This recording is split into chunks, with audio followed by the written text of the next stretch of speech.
Hello everyone. So this is the first paper presentation by Ensemble this year. So we have totally 5 present teams who are participating this time. The first team is by Agrim, Abhi and Vinay, and their topic is the maximum limit of ideal white dwarfs. So I request them to come.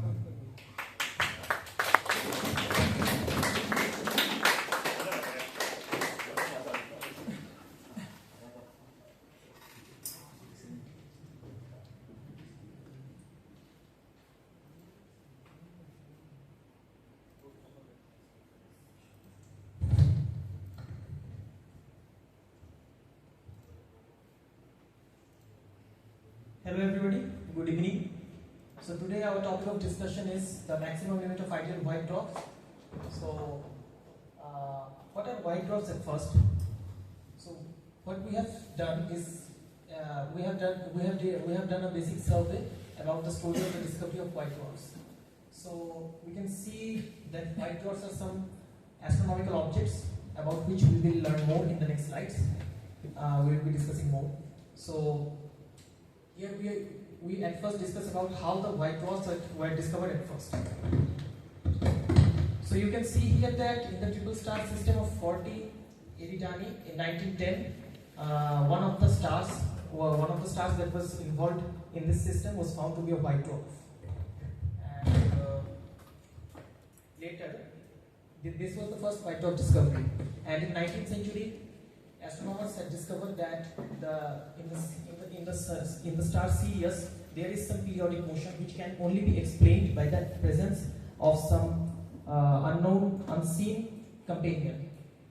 This led to the discovery of Sirius B in 1862. Later it was also found to be a white dwarf.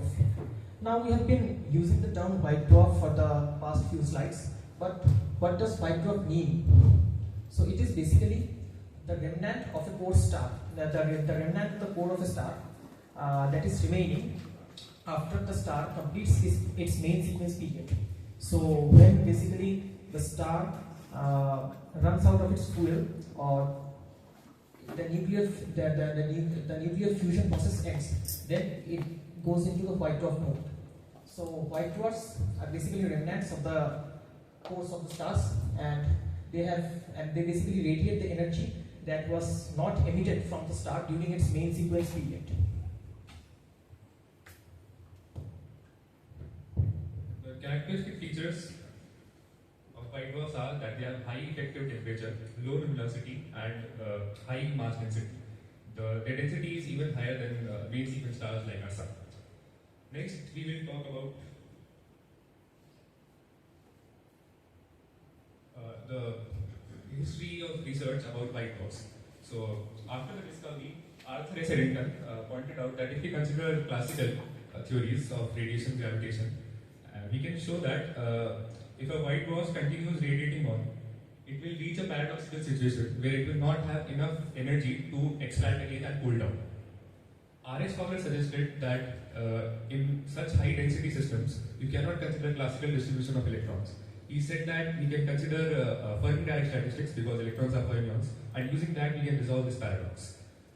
Developing upon Fowler's work, E.C. Stoner showed that white dwarfs have a limiting mass. If they have a mass less than this limiting mass, they will be stable.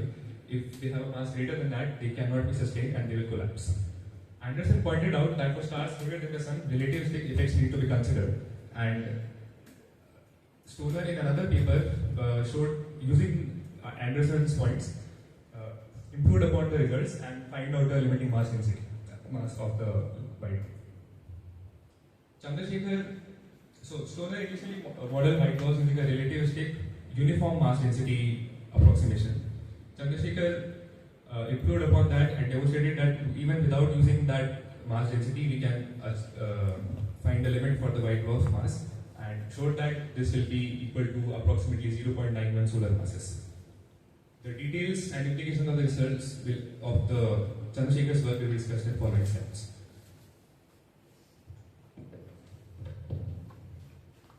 So, after the starters, we now jump to the main course.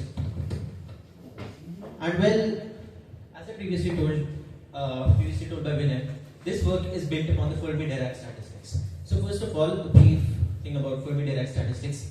Why especially do we use the Fermi-Dirac statistics? There are other statistical distributions also, which were considered as various points of time by various authors. For example, the classical limit of Maxwell-Boltzmann distribution. Now, there was one of the papers that used this, and they did not get quite a very good result. Then there was another paper. E.S. Stoner used another approximation, another distribution, in which he did not consider the relativistic part of that. After that, as when I told, Anderson pointed out that one can use the non-relativistic. The relativistic part of that instead of the non-relativistic part, which was pointed out by Stoner. However, the main calculation of this was carried out by S. Chandrasekhar, and that's what we point out here.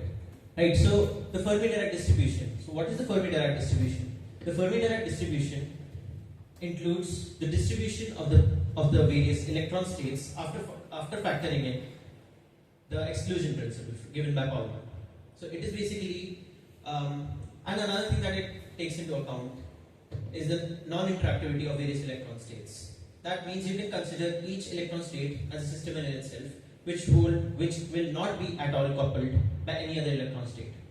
So this is what we mean by the Fermi-Dirac distribution. And one of the major defining features, one of the major defining features of this is that there is a plus instead of the Boltzmann distribution, which includes a minus sign. So EI is the energy of the each state here, mu is the chemical potential, which as you can see corresponds to the Fermi energy, plus there is one more term which in this case becomes equal to 0. Right? So this is the Fermi-Dirac distribution on which the rest of the calculations build up. Okay, so once we apply the Fermi-Dirac statistics, what we find out is that the pressure inside the white dwarf is equivalent to this. P equals 1 by 8 into 3 by pi, 4 to the power 1 by 3 into hc, n to the power 4 by 3. The major thing to consider here is this factor 4 by 3, which is gamma. Right? So what the model builds upon is that it considers a polytropic process, and using a series of equations, it eventually ends up into this n exponent, which is 4 by 3 in the relativistic case. However, in the non-relativistic case, this comes out to be n equals 5 by 3, which was the previous work that Vinay talked about by E.S. Stoner. So, okay. Now considering the calculation of the same. So what we initially start with is that we build up a phase space of momentum and position, right? Because these are the two variables that will dictate our further calculations into this system. So we build a phase space which has its variables as 3 variables of px, py, pz of momentum and 3 variables x, y, z of the positions. Right? Now we consider this standard variable in statistical mechanics named as the number density Gp, which comes out to be Gp into dp dv equals 8 pi by h cube p squared dp by dv. How it's quite a so during the derivation of this result, what we do is that we take a standard state and apply p equals h by lambda in that. So if you take lambda to the other side, and what we are doing is that we are taking the volume occupied by one state and dividing it, and then figuring out how many states would be in an infinitesimal volume covered by the phase space. So after doing that, what we see is that this number density factor Gp, it comes out to be Gp dp dv equals 8 pi by h cube p square into dp dv. So just strike out dp dv from both sides like this, and it comes out to be Gp equals 8 pi by h cube into p square.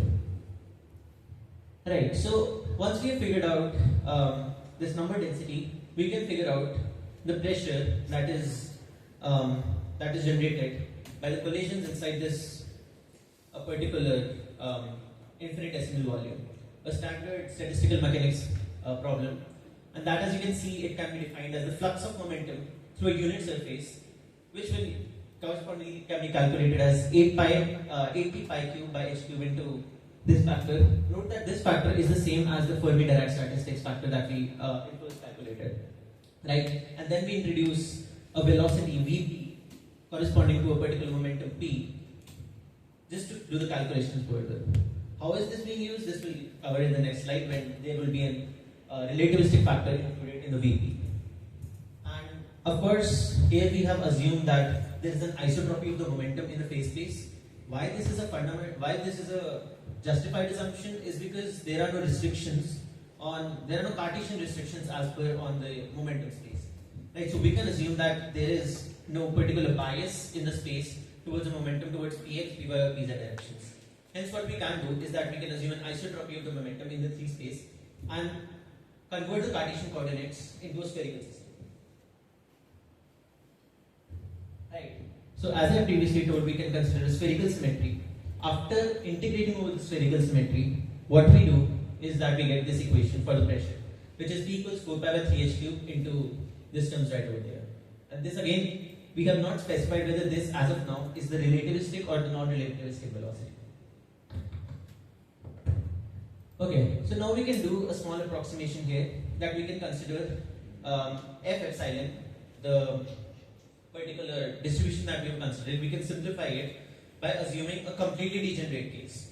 So white dwarf has the lowest, if we assume that it has the lowest energy levels completely filled, what we end up eventually is with this distribution at f of epsilon equals 1 when the energy of the particular state is less than the Fermat energy. Now the Fermat energy is the greatest energy state that has been occupied by a particular particle in that state, in this case electron. Right? So for any particle, for any state that has its energy EI less than the Fermi level, the distribution would be 1, and greater than 0, the distribution would be 0. Make sense? Because out of the Fermi level, there would be no particular electron. And completely degenerate, and because this is completely degenerate, each of the states energy levels below the EF is completely filled. Thus the probability of finding the electron is completely 1 in that. Right. Now it's just a standard procedure as I previously told. Here we do the relativistic term for the Vp. What we get is Vp equals P by MEC, which comes from the relativistic factor. And then just the standard procedures after that. Just integrate this from just find the equation of state from Vp just by plugging in Vp into the previous equation. What we get is this, where we define another factor, epsilon zeta, which is defined as P by MEC, just to use a calculation, and x equals Pf by MPC. Right, now we can integrate the n equation over the complete sphere in order to figure out the total number of states, and that is exactly what we are doing here. We are calculating Nd, which is the total number of states that are encompassed, by integrating over the complete volume of the sphere in the base case, which we get as 8 pi by h cube integral from P equals 0 to Pf. We integrate over the complete momentums, and we get 8 pi by 3h cube Pf cube. And in terms of the x variable, because x is the conjugate of P, we can write this. Okay. Now, as we go to the relativistic degenerate case, x approaches infinity for the relativistic case, and we eventually end up with this. Now you can here see the factor of n equals 4 by 3 approaching. On the other hand, if we go to the non-relativistic case in which x approaches 0, what we end up is with 5 by 3 there.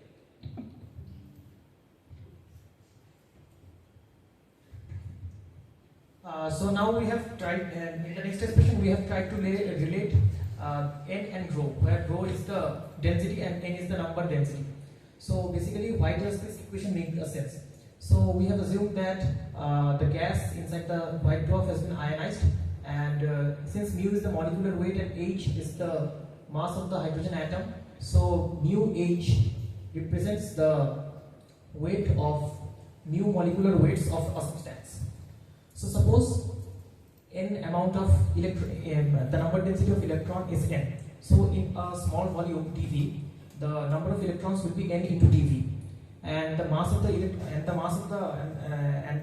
mass of the electrons, there will be mu h into n dV, because mu h is the mass of some molecular of mu molecular weights. Now, since F is the ratio of the number of ions to the number of electrons, so if n dV number of electrons are present, then F n dV number of ions will be present in that volume. So the weight of those will be mu h n dV into F. So if we sum them, then the total weight comes out to be n into 1 plus F into dV mu h. But if the density there is rho, then the mass that is contained in that volume is simply rho dV. So rho dV will be equals to n dV into mu h into 1 plus F. If we cancel the dv in each side, we get this equation n equals to rho by nu h into 1 plus f. Now, which Abhiram has already talked about, when we consider the relativistic case of Fermi-Dirac statistics, we get that P is proportional to n to the power 4 by 3. And now from this equation we see that n is proportional to rho. So if we put these equations together, we get that P is proportional to rho to the power 4 by 3, and the proportionality constant is as given. So here, since P is proportional to rho to the powers of some factor gamma, it is a polytropic gas, where the polytropic exponent gamma is equals to 4 by 3. Now, that means because gamma is generally written as 1 plus 1 by n, so here n is equals to 3. So now, this equation has been derived in the book of Eddington, which we have given in the reference. So by putting the value of n equals to 3, we get this equation gm by m dash square equals to 4k cube by 4 by g, but k has been already derived, and m is the mass, where m is the maximum mass of the white dwarf. So if we carry out the calculations, we get that m equals to this mass, which is in CGS units, and this is equals to 0.91 into the solar mass. So now we have time, it is time for deserts.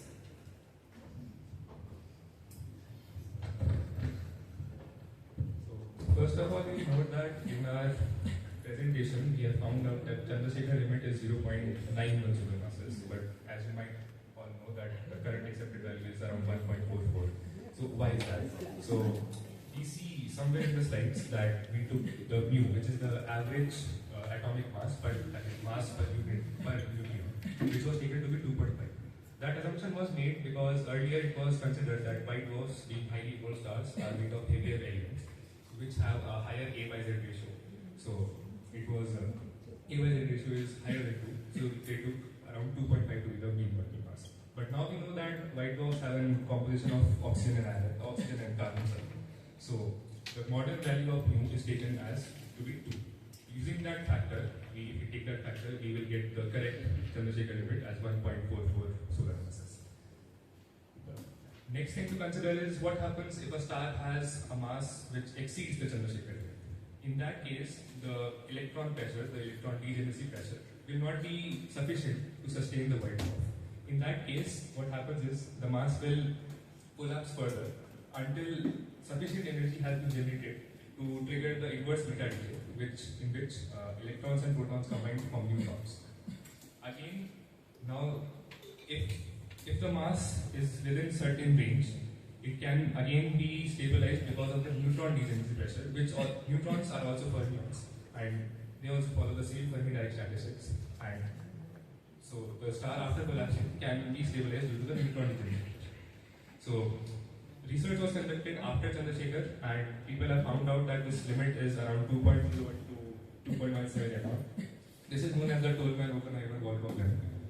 So to obtain this limit, apart from the special relativistic, the momentum correction term, we also have to consider the general relativistic limit, which become dominant after we go to densities which are even higher than the white dwarfs. So considering that, we can obtain the Tolman-Oppenheimer-Volkoff limit. So if a star's mass exceeds even this limit, then it cannot be sustained even by the neutron degeneracy pressure, and it collapses further to eventually form a black hole. So can you go back to the slides? Right. So here we have used this relation out of nowhere. So and we have calculated some values. So how did we do that? So for that we can go to. So first of all we will. So we said something about polytropes. So what are polytropes? So polytropes is a polytropic equation is an equation relating the pressure and the density of a system, which is sustained by only two things: the pressure and the gravitational energy. So now, we will first derive the equation which governs the systems, and then show its solution and how it leads to the relation which we found out, correct. So first of all, we see that suppose you consider a spherical shell of mass density rho, radius r. So we can write that the mass contained in it, Tm, is equal to 4 pi r square rho dr. So from that you can get Tm by dr is equal to 4 pi r square rho.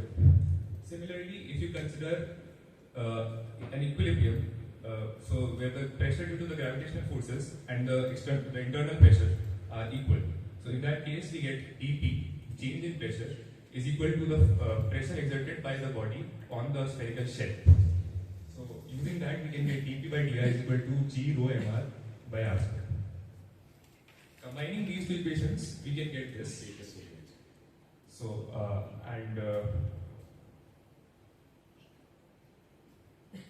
can you go one slide further? Right. So using equation 3 and to make the equation dimensionless, which will make our solutions easier, we do the following substitution. We substitute r as a epsilon, a zeta, where a is this constant. This is just to make the equation dimensionless. And we substitute rho with rho naught theta to the n, where theta is a dimensionless function and rho naught is the constant. And theta is a function of r. Using that substitution, we get finally to this equation 1 by zeta square d by d zeta epsilon square d theta by d theta, which is very similar to the form we had earlier. Now, this factor n is called the polytropic index. Can you one slide back? So, earlier we had already obtained, as Arjun had derived, the relation between pressure and density as k times rho to the power gamma, which can be written as k to 1 plus 1 by n. So now, and in this, we obtain gamma is equal to 4 by 3. So n is equal to 3. So now, to solve this equation, we put n is equal to 3. So that equation which we obtained is called Lane-Emden equation. And these are the boundary conditions. So at the center, the mass density is 0, and also using the density distribution, we can obtain that d theta by dr is also 0. Using this boundary condition and numerical integrations, we can solve the equation to get. After getting the solutions of the equation, we find out that the solutions for n less than 5 and gamma greater than 6 by 5, which are 2 in our case. So because n equal 3 and gamma is equal to 4 by 3. That the solution decrease monotonically with radius and have a 0 at some value of epsilon. That value is the radius of our star. So, and that can be found out as this expression using numerical solutions. So, now, since we know the radius of the star, we can also find the mass. Mass can be obtained as 4 pi r square rho dr integrated from 0 to r. We carry out this integration and we found out that this is the expression for the mass. Substituting all the values,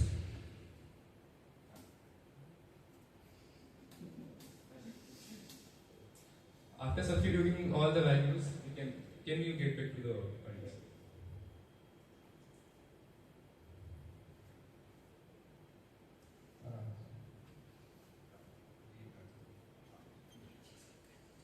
We can reach this stage, and from that we can calculate the mass of the star.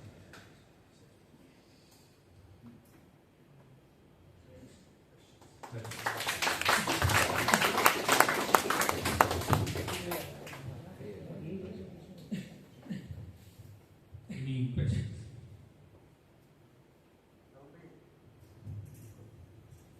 Okay, so you briefly mentioned about the Tolman-Oppenheimer limit, right? So you said that it basically leads to neutron degeneracy pressure. Is there any more factor in that limit? For neutron stars, apart from neutron degeneracy pressure, is there any other effect that you can think of? So, for neutrons, since here we are assuming in the relativistic case, we are taking both momentum term and the mass term.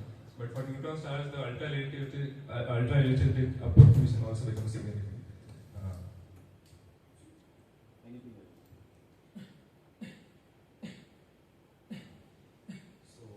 I'm not very sure because we didn't do very much in detail. So you also need to consider strong forces in the derivation. Again, our topic is. Yeah, right. Also, when you said that your derivation leads to 0.91 m naught, and the actual value is 1.44 m0, you said that oxygen and carbon, they affect the initial composition of white dwarf before collapsing is oxygen and carbon. That's what you meant, right?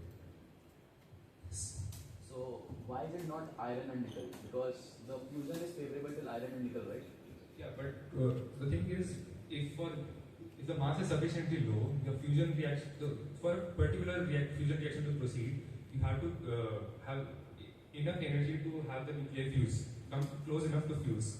So for stars which has this low mass, that cannot occur. The fusion reaction stops at oxygen, carbon. So you are saying that gravitational pressure can't force oxygen or carbon to collapse. Yes. Somewhere in the where Agrim was doing, somewhere he changed up from a momentum space to position space. I'm not exactly sure where it is. This slide, right? Okay, fine. This is fine. Can you go to the next page? Yeah. So it's X, right? That means the basic position that we Cartesian position, right? X was defined earlier to be P by X. Okay. And can you go to page number 12 once?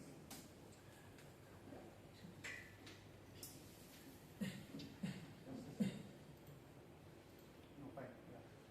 I missed something. So you spoke about the neutron stars, where you said the mass limit is somewhere after 2.1 electron. Can you open that slide? So the mass limit for What happens between 1.44 and 2.01? So in that case, the thing is, so this after 1.44 the star will start collapsing. So if the mass is less than 2.01, it will explode into a supernova type. But if you read it, there are neutron stars with mass 1.68 something, 1.68 and more. I was not aware of that. But he also said it will collapse into supernova after that.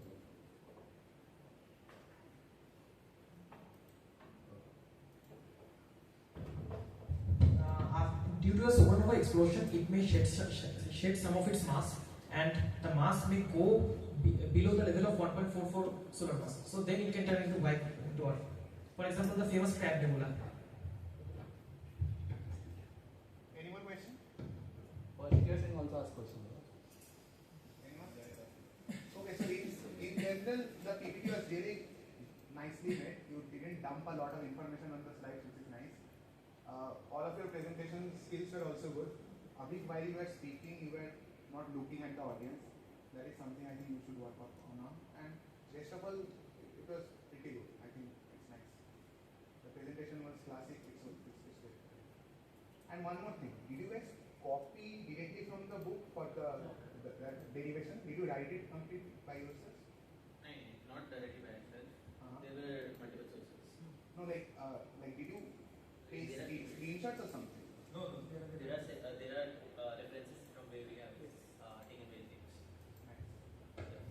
It it is was properly directly copied and pasted.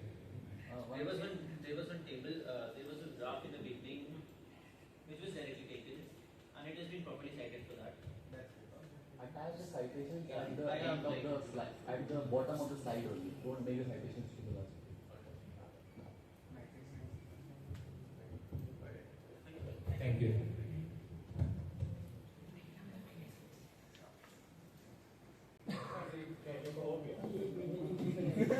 Yeah,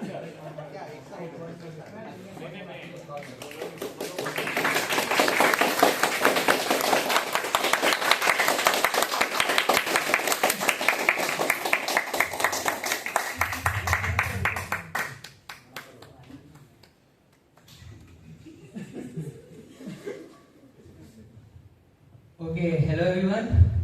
We are Sarthak Arora and Animesh Pradhan. We will be presenting 3 papers on cosmic microwave background. And we'll start first with how it was first observed. This is the antenna, the telescope which was first used to observe it. We will go into the detail a bit. It's a 20-foot horn reflector antenna. It utilizes a traveling wave measure, which what it does, it takes incoming signal, passes it through a suitably doped semiconductor such that it amplifies the signal. Sorry.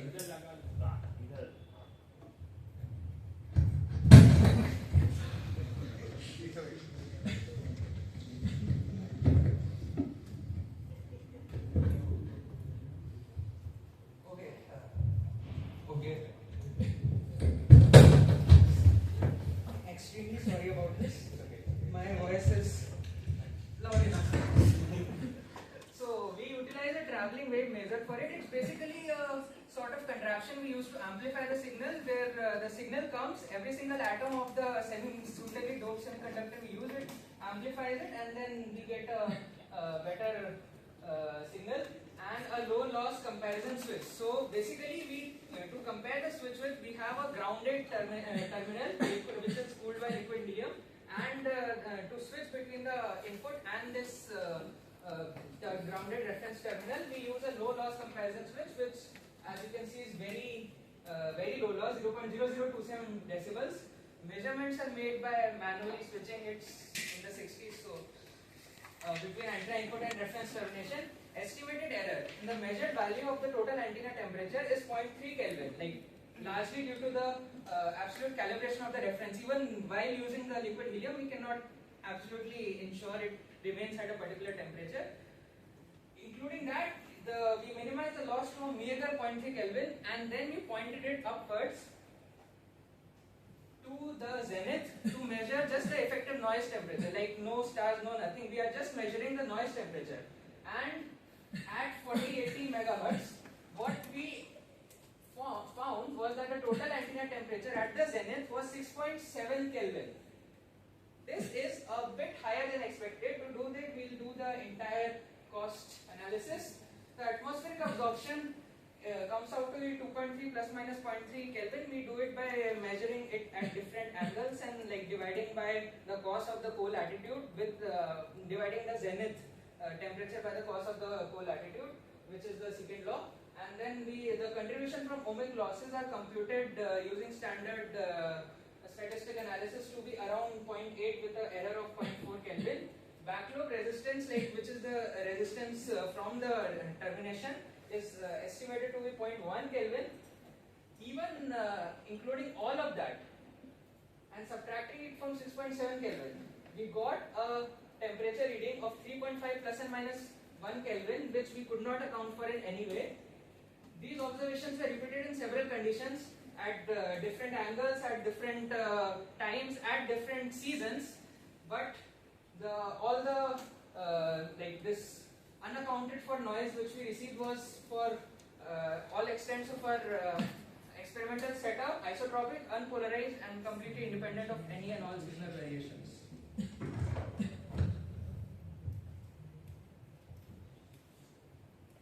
Okay, so let's look at the theories of the origin of universe, like what we have learned so far.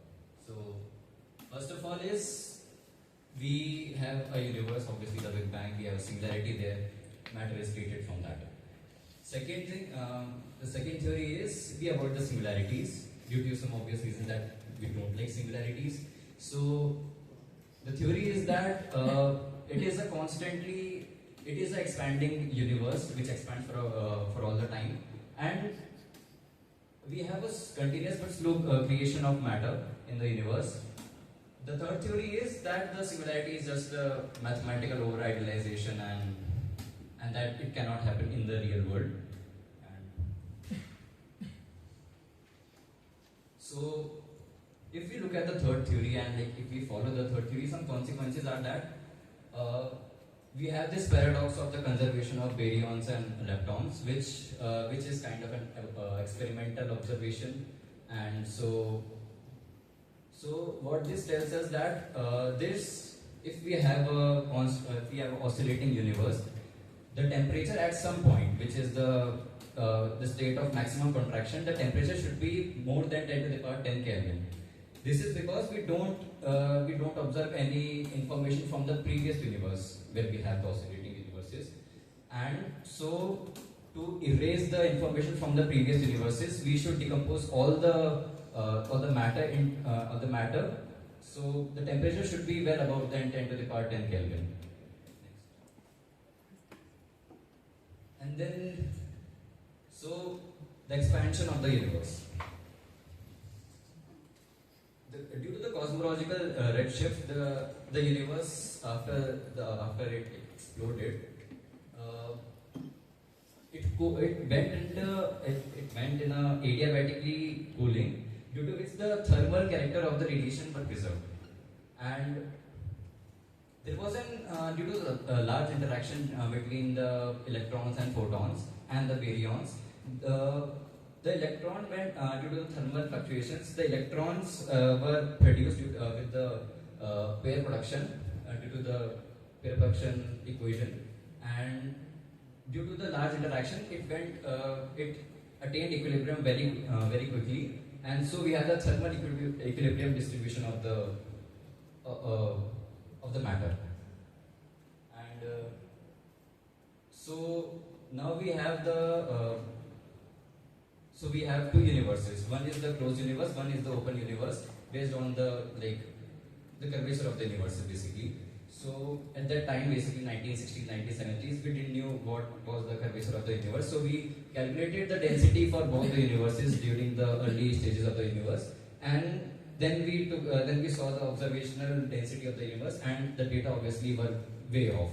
So what we realized is that we need a scalar field that was capable of speeding the expansion of the universe. So yeah, can you guess what would be the scalar field?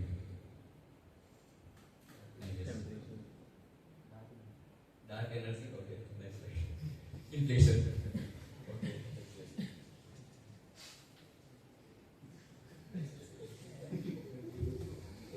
So why the theory of inflation? Because it solves many theoretical issues like that of the density with the differences.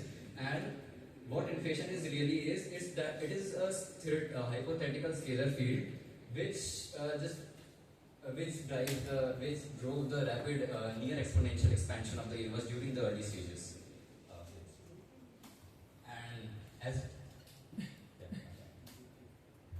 And what we see here is the possible thermal history of the universe. So we can see that this is the phase where the energy was very high and electrons were relativistic, and so we have the plasma recombination here. The plasma recombination is just the combination of electrons and protons to form the hydrogen atom, the neutral hydrogen atom. And you can see that helium formation was possible way before the plasma recombination.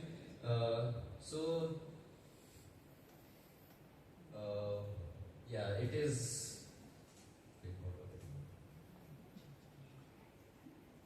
Okay, yeah, sorry. So the helium, what we are talking about here is a helium nucleus and not the helium atom. So the helium atom is just composed of the neutron and a proton. So yeah, it was possible way before the plasma recombination.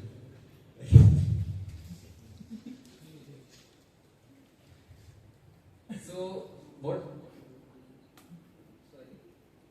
what do we know about the CMB now?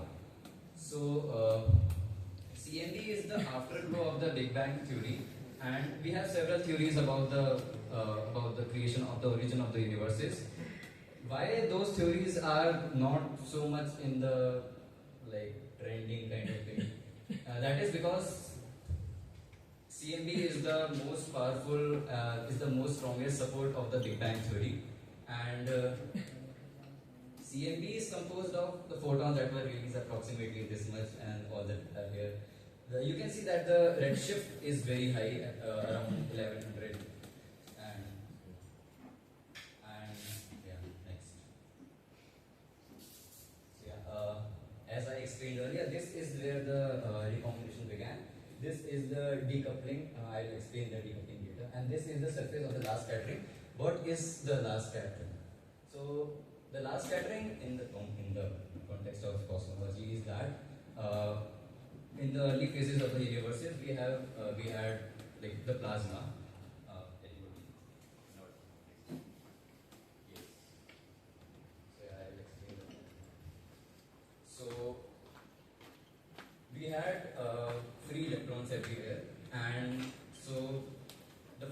and the baryons were bound in a very tight plasma, which was nearly a perfect fluid, and this is what is known as the photon baryon plasma. So due to this plasma, the photons went under high scattering, due to which nothing is visible before a certain time period, and that is the surface of the last scattering. Nothing is visible before that because there is no photons that can reach us from there. So yeah.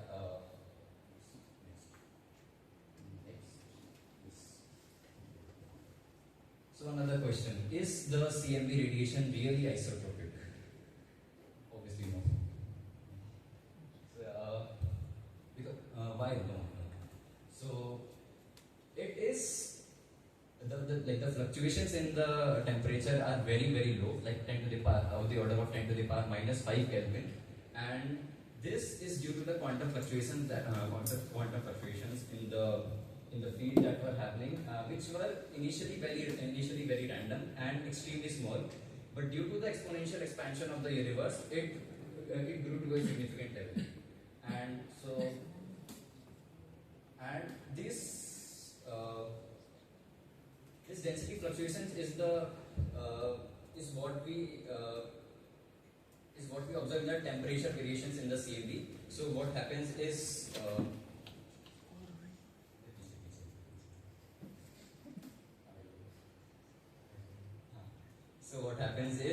due to the quantum fluctuations, you have a certain regions with very high density, certain regions of low densities, and with the help of general relativity, we all know that when there is high matter density, we have high gravitational potential, and for the photons to escape that gravitational potential, the energy of the photons is reduced. Basically, the photons are redshifted, and so some of the regions in the CMB appear warmer, and some appear colder in the sense of the temperature. So yeah, these the density fluctuations are the reason behind the temperature variations in the CMB. Okay, this is about the primary temperature variation. There are something more interesting, the secondary temperature variations, which are acoustic oscillations. These are, as the word goes, acoustic in the sense that they are very sinusoidal, which is not very expected, and this is secondary anisotropies.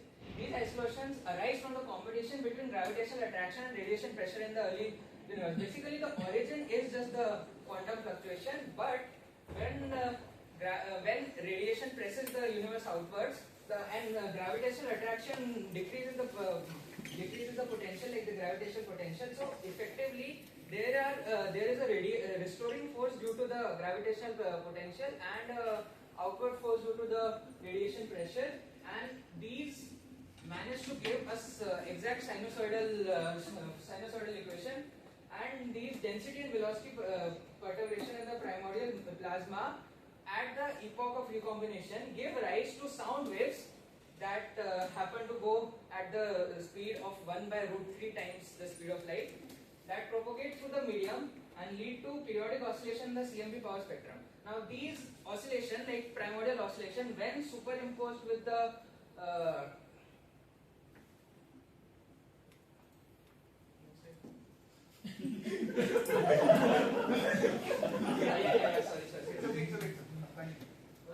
basically I was talking about the gravitational potential well. So in these gravitational potential wells, the gravity compresses the fluid and the pressure resists, but refraction, all sorts of like usual periodic phenomena happens. But basically the oscillations can be, the acoustic oscillations happen to be, like as our experimental data suggests, Gaussian in nature. They are not non-Gaussian. So because they are Gaussian, in the Fourier space we can form orthogonal basis for the oscillations, and these, when superimposed on the not on just the gravitational potential well, but the curvature differences, these fluctuations result in small curvature differences. Overall, due to the inflation, the space-time remains flat, but locally there are, like in the paradigm of inflation, the closed and open regions of space-time. In those, when we superimpose that with the basis, orthogonal basis we obtain of the oscillation, the gravitational radiation oscillation, we find some like the wave number. In terms of the wave number, the very first, the monopole term is the one which is the most prominent. The dipole term cannot be measured directly. It is because it interferes with the motion of the Earth itself. But the octopole term results in the polarization of the CMB. The CMB overall is not, we cannot detect it easily to be polarized, but it in fact happens to be polarized, and that happens because of the octopole moment of the oscillation when reinforced with this, with the curvature fluctuations of space-time, and on that,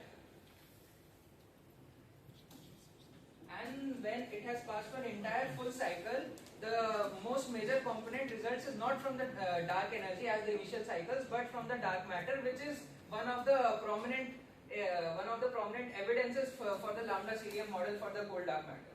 And once the radiation dominated era, the pressure begins to fight.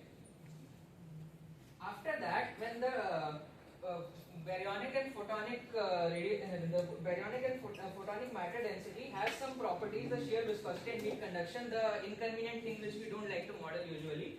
These results in the damping of these oscillations, and these damped oscillations behave as a sort of a rough surface. So when light wave hits it, it like the direct hitting of the light wave and reflecting off, it gives a polarization to an unpolarized light.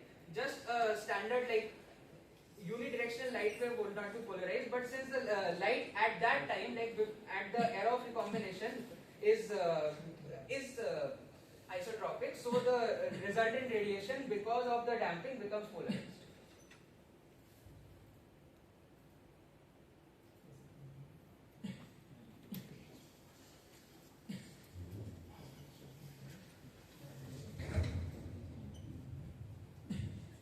So yeah, as I mentioned, like about the flatness or the open or the closed universe, we can actually measure whether the universe is flat or closed or open. So what we do is, okay, first of all, in an open universe, the distances that we observe are actually closer than they appear, and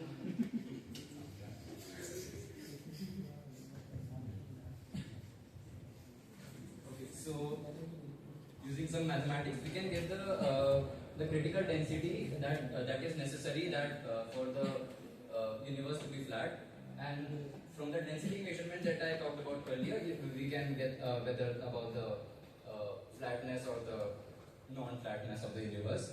Also, one thing that I mentioned, that the densities are not isotropic. Like they are some regions are more denser, some regions are less denser. So yeah, the universe is more open on one side and more closed on one side, but these regions are very extremely small. So yeah, we have approximately a flat universe.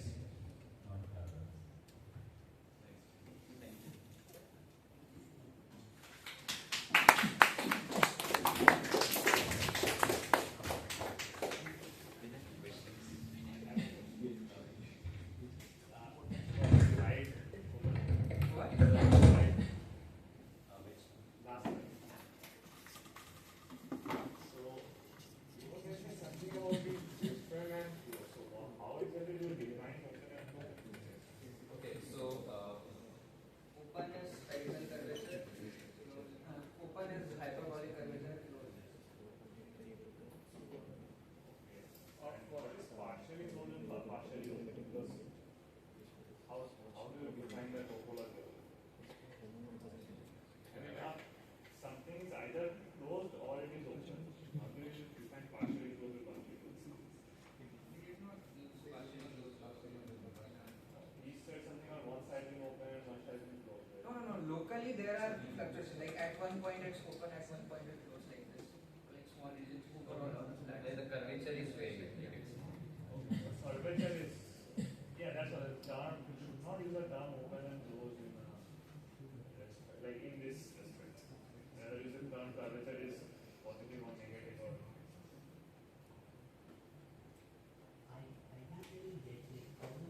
density, some critical density, and still have like a flat image?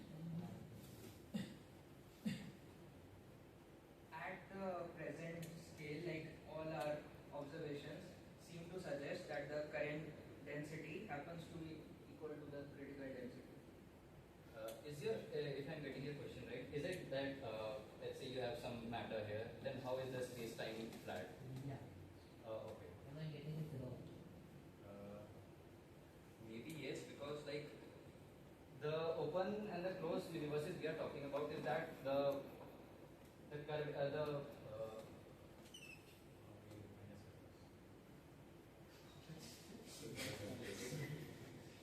I think a better resolution to this is that if we have a critical density that is uniform over the entire universe of this value, that matches with the universe we currently have. Yes. This is matching with the experimental value. Yes. But that doesn't mean that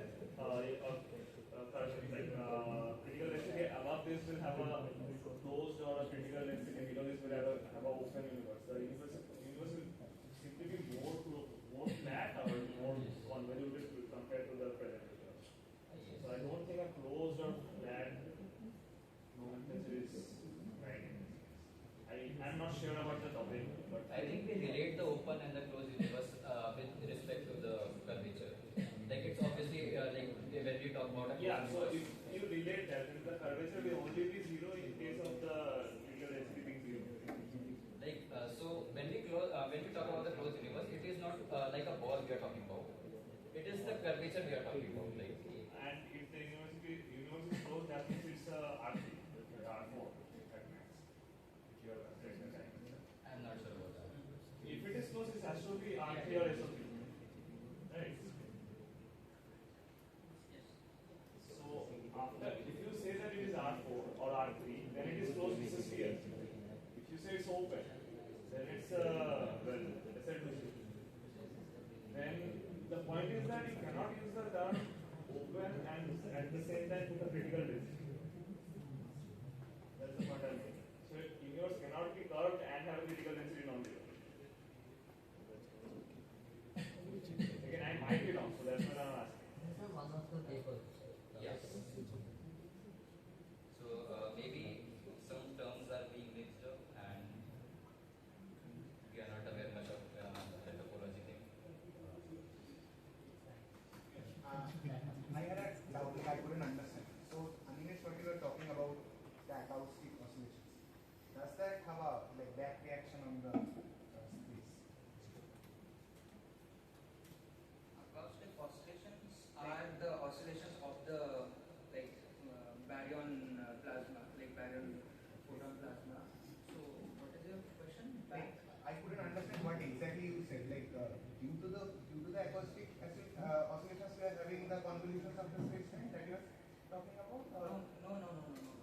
Basically, the acoustic oscillations are occurring because of the radiation pressure, gravitational pressure, back and forth. And when this oscillation are superimposed with the oscillation, with the the curvature oscillation of the space itself.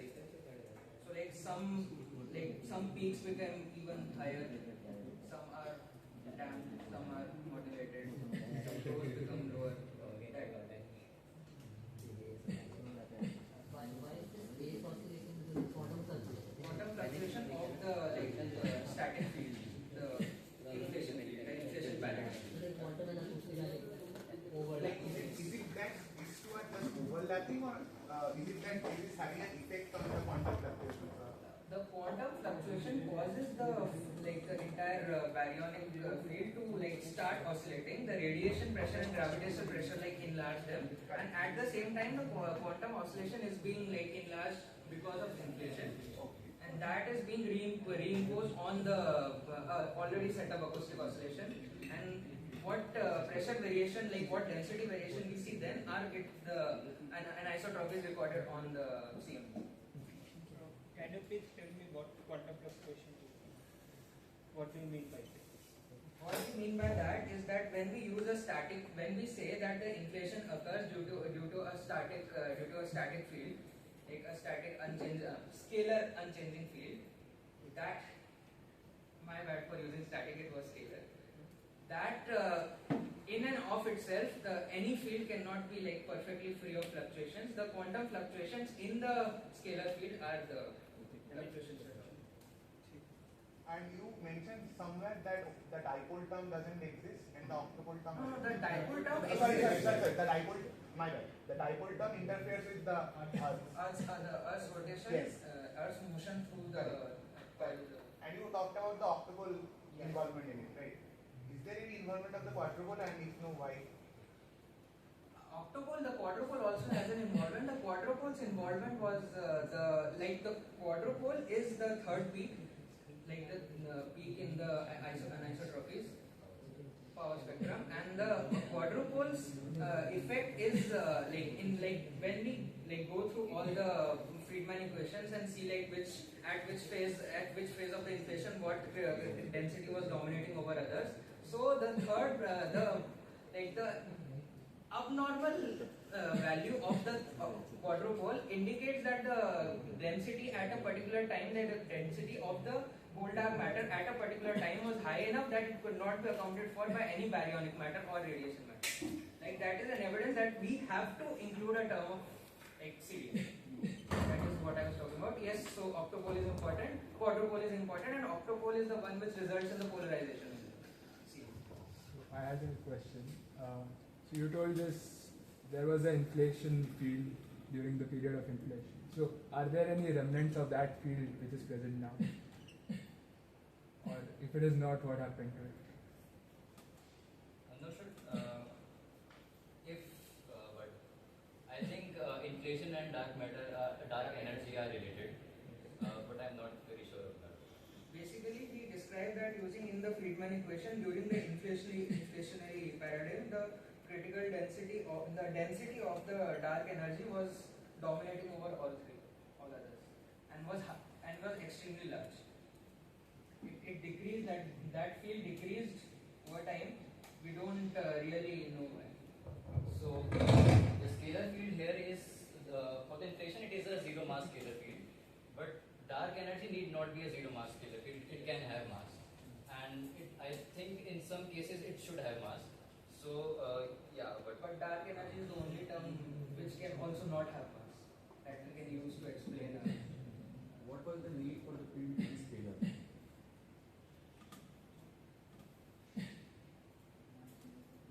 Because isotropy.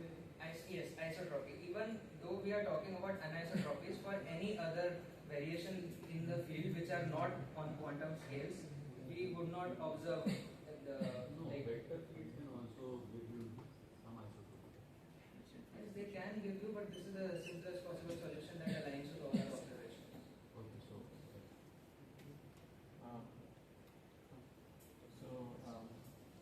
I have many questions.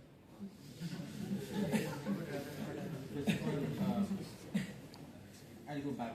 So first of all, you mentioned sound waves. What is the mechanism behind these sound waves? What is basically the mechanism behind these sound The waves? compression and the refractions of the plasma. Okay, so Or the photon baryonic plasma we're talking. okay, and this is happening during which particular stage? of Just the- before the recombination occurs. Okay. How is inflation per se a scalar field? What do you mean by scalar field? How is inflation a scalar field? Do you straight up you mentioned that Scalar inflation field is here is, we guess, more of a mathematical significance and not a physical. I guess. what is inflation here? Uh, I mean, you use the word inflation is a scalar field. Well, what is a scalar field? And you said it is inflation. What is inflation in this term, and what is scalar field? If it is not what you mean to say. Inflation as a scalar field is the mathematical formulation we have. Right. To account for our observations. Of mathematical formulation of the equation of the band. I think what he's asking is what is scalar? why exactly do you need inflation to be a scalar field? I mean, that is another. That also. No, not scalar in the sense like scalar field to use power. Where are you exactly using it? Yes. That, See, the need for inflation comes because can I Animesh, right में.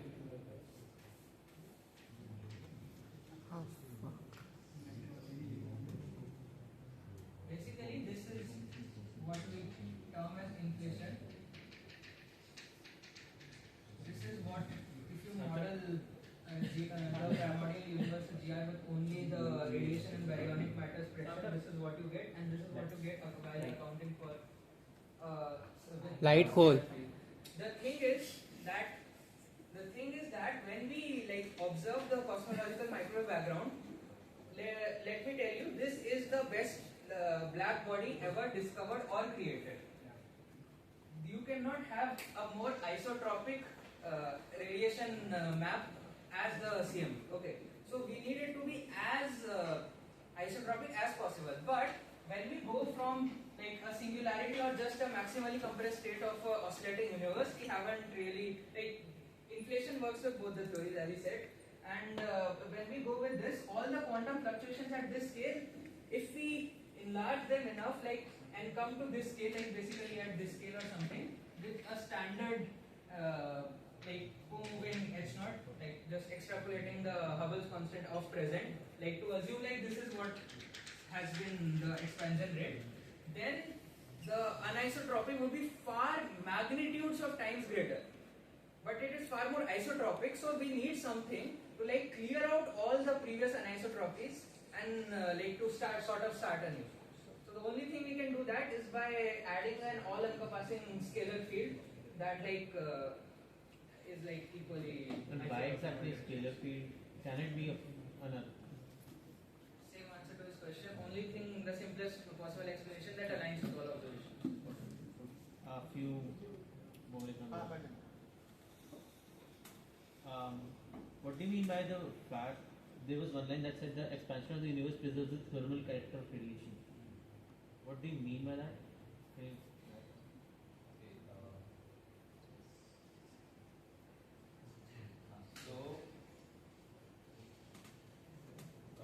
What happens is, I'll begin from the very starting. You have photons, and then the energy, from the energy that you have, where production happens. And due to the large interactions, annihilation also is happening in the same rate. So we have a very quick equilibrium attained. As the energy is cooled, the universe is cooled down, annihilation process dominates, and we have again the electrons moving towards the photons, and the energy density of the photons is again increasing. The distribution is such that the thermal spectrum is preserved, from the backward process, that from the annihilation to the photon is thermal. The distribution is thermal equilibrium distribution. As in? What do you mean by thermal equilibrium distribution? Like that we had in kinetic gas theory, if you remember that distribution, Maxwell distribution. Is it actually Maxwell distribution? Not exactly, but I guess there should be a small perturbations. Really small? Are you sure about small? As far as we know, yes, it is. Approximately, it is Maxwellian. Okay, I will make a comment regarding why this field has to be scalar and not a vector or tensor field. So we are at the end integrating the field into the Einstein-Hilbert action, right? And for that you will need the basic thing for that is the G mu with the metric tensor. And the only thing that we couple with that is either another metric tensor or the Ricci scalar or any scalar. So you cannot have tensors in this case because you need you cannot have tensors. I am not going to mind, but the only possible option is scalars or pseudo scalars. I don't know why pseudo is not accepted, but I'll actually add a comment to what Abhishek said, that the most probable thing we have for an inflaton is basically a scalar field. So, do you know any other scalar field? Are you familiar with any other scalar field? If not, it's fine. Higgs. Yeah, Higgs. So essentially what happens is that the Higgs particle particle, right? It's produced due to a very specific sort of shape of its potential. Okay. The reasons why you can obviously formulate your things with, let's say, two vector fields or a tensor field. What happens is that changes the essential shape of the potential. Okay. So through measurements of, let's say, QGT axioms and stuff, you will see that if you expect a vector field, there's some sort of tilt. Okay. So any sort of gauge symmetries or stuff that a vector field is supposed to have, that breaks in a way that would be observable had we had a non-scalar field. Okay. So that is essentially the reason why we think the inflaton is a scalar field, and it's not entirely sure. People are still studying, but also there are also hypotheses whether inflaton might be the Higgs field. Okay. So there's a lot of stuff going on in this now. And to answer this question, the amount of fluctuations, right? So the amount of fluctuations in the distribution will very strongly be proportional to the scalar field disturbances, basically.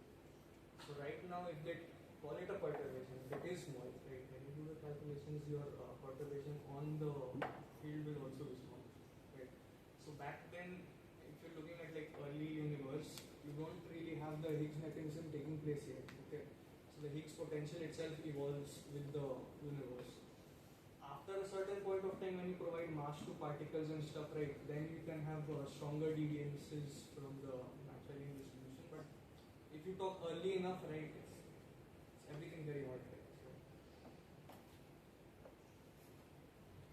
oh yeah, since everything's very hot, your Fermi Dirac and all those distributions start converging.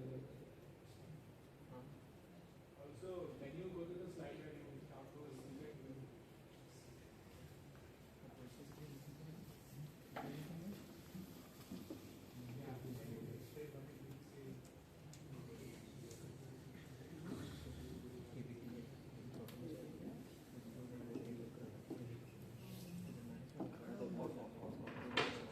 Basically, for atmospheric modeling the atmospheric losses.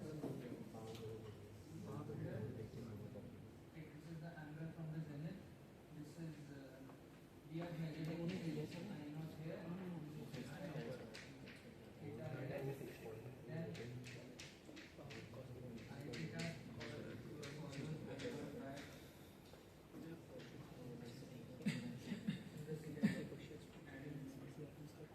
we like formulate the atmospheric absorption noise using this law.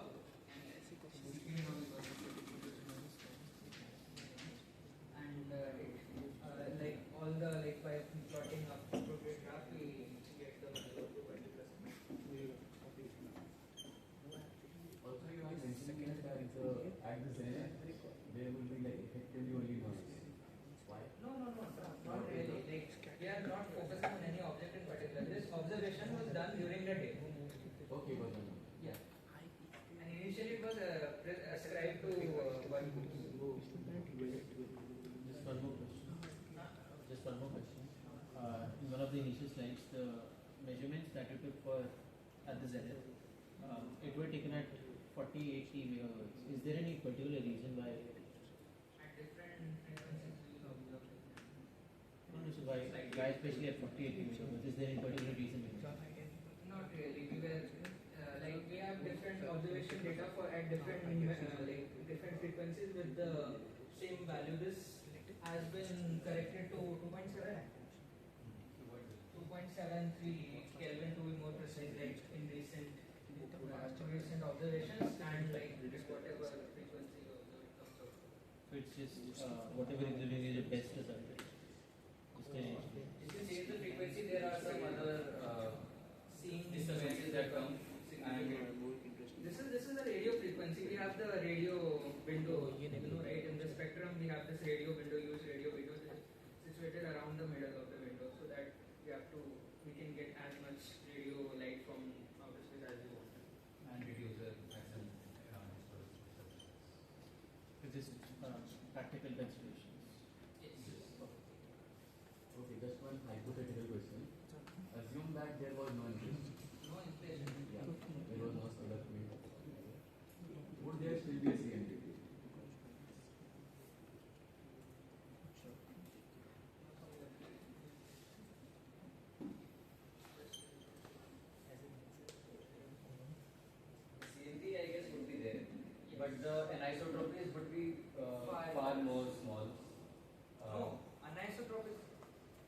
won't be isotropic at all. It would like the anisotropic would be far higher order of magnitude. Inflation changes. Bro, inflation blocked the. We have some internal disagreement, but essentially the like it won't be as isotropic as it was. Balance. Based on that question, like there is no inflation. If initially the photons are coupled to the baryon conversion, how do they become uncoupled without any expansion? Assume that there is no expansion of the universe, so then initially the all the models will assume expansion. Assume there is no expansion at all. Yeah. They won't be uncoupled. The uncoupling is because of the expansion. No, like assume expansion just because of dark energy. Okay. No, they are slightly different. The photons are coupled with the baryons through the electrons, and when you have certain, if there is no expansion, the time period at which the energy of the universe falls down at a certain level would be very high. But when it eventually falls down at a certain level, I guess the recombination will occur and the decoupling would happen. I guess. That is the answer. You also refer to the redshift somewhere.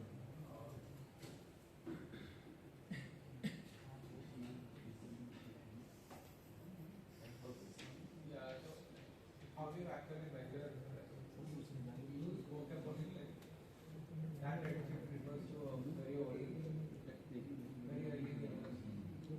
How do they measure how much the required redshift? I guess we can do it by spectroscopy,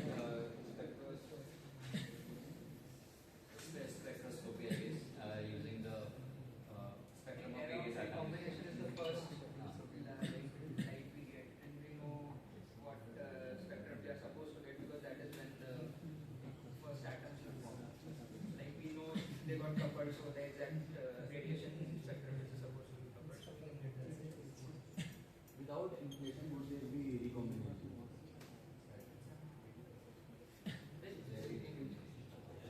Recombination. Even a form of recombination would come like far It would take after a a very long time. So it will take a long time, right? Very long time. So because of that, the CMB would have more anisotropy. I don't know. Like the anisotropy that are we have, that it is due to the expansion due to the inflation rate. Like the quantum fluctuations. You need the recombinant pattern for the anisotropy, right? Because otherwise all light will reach there.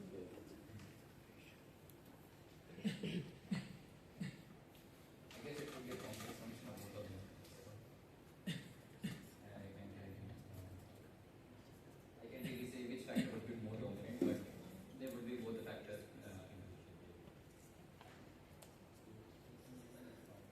Can you please say once why the polarization was necessary at the first place?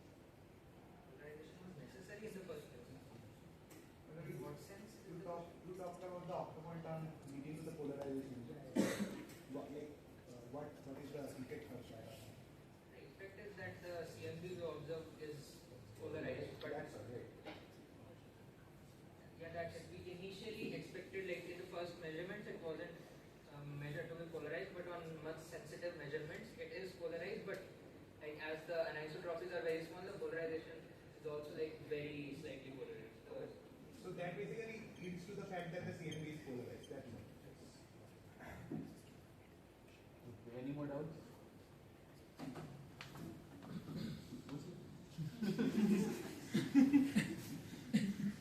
Just a clarification on all the terms. What is backlobe response? What? Backlobe response. Yes, I use that. So basically, we have this we have the input coming through a sensor, which is the TWM. We have a grounded terminal to switch and a switch to switch between the two. So the grounded terminal, the error in that is the backlobe ground response, and the other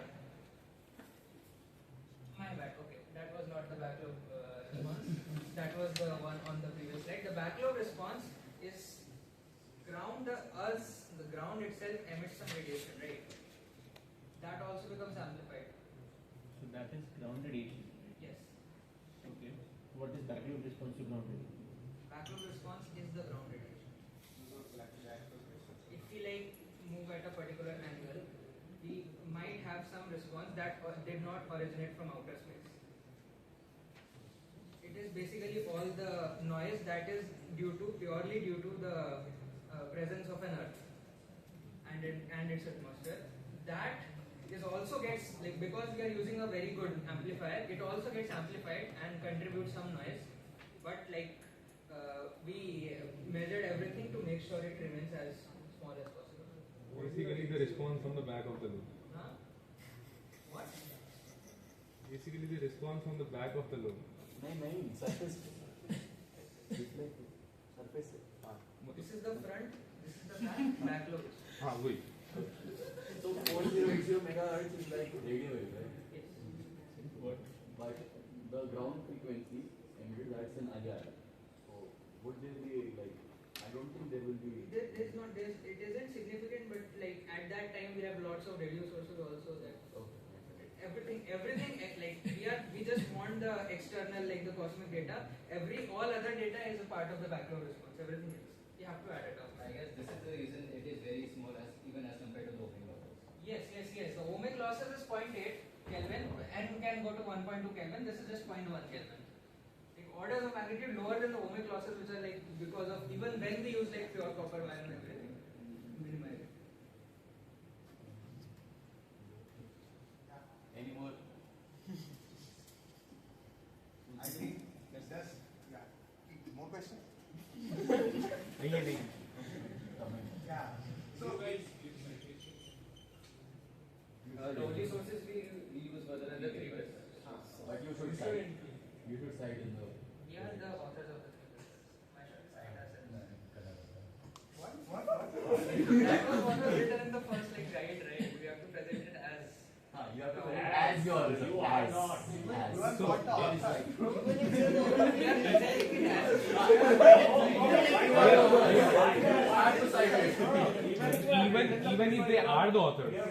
Even if they are the authors, they have to cite it. Self plagiarism. Cite yourself. And also, like, the entire time it was looking like you were telling a story. You were presenting a paper, right? So, Actually, our theme was to present it as a story. So what we thought as assume that it is our paper.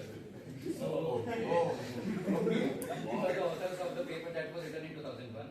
So we were kind of telling a story like what we observed in the 1960s, and then what were the theories. Then you made a discontinuous jump to all the physics, and it shouldn't be a story. Initially, discovery and observations you would tell them like a story, but when you make a jump to physics, then you should formally present it. like, you were presenting these huge chunks of physics by just looking like this and telling. There were no decisions or conclusions on the slide. There were no results, at least the main conclusion or main inference you can put it up in the slide. Right? If those slides weren't present, were you able to tell that effectively?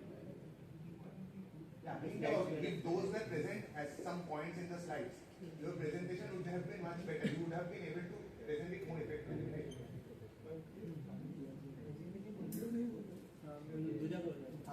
So मैं ये बोल रहा था, अगर तुम्हारे पास slides नहीं रहती, ठीक है, तो क्या तुम प्रेजेंट कर पाते?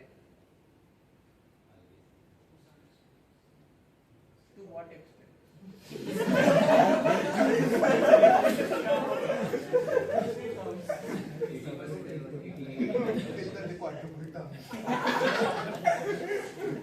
Directly held back most of the mathematics because we were not just the mathematics, but even the explanation we actively held back from the slides and tried to present it orally as much as possible. No, like just include those things in your slide. You don't need to speak from that. Try including them. See, the point is you are actually not supposed to include the entire mathematical like derivations or stuff. You don't need to. but at least the conclusions or the inferences should be there in the presentation. Otherwise, it looks very vague. Yeah.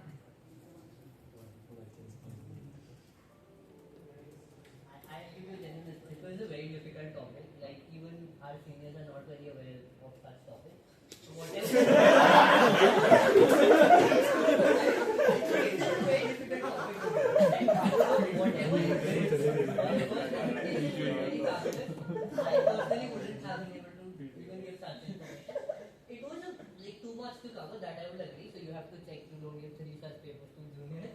But it was a very it was good enough. No, all their responses were very genuine. But then it is very nice. So you took one of the toughest papers. Yes. Yeah. This is like, if not the toughest, one of the toughest. This and dark matter were the toughest. Unknowingly. That's why you have so many. We realized it yesterday. So, there's the thing is, like, always remember that you did one of the toughest papers of the year. And yeah, like, you had a lot to cover just as Kalpesh. And during the entire presentation, we could understand that you know the thing. It's a different thing that you are not able to present it to the maximum capacity, but you know the thing, it was complete your understanding. This is the first presentation, you will improve a lot. Take back home the things that we said, and it will be better.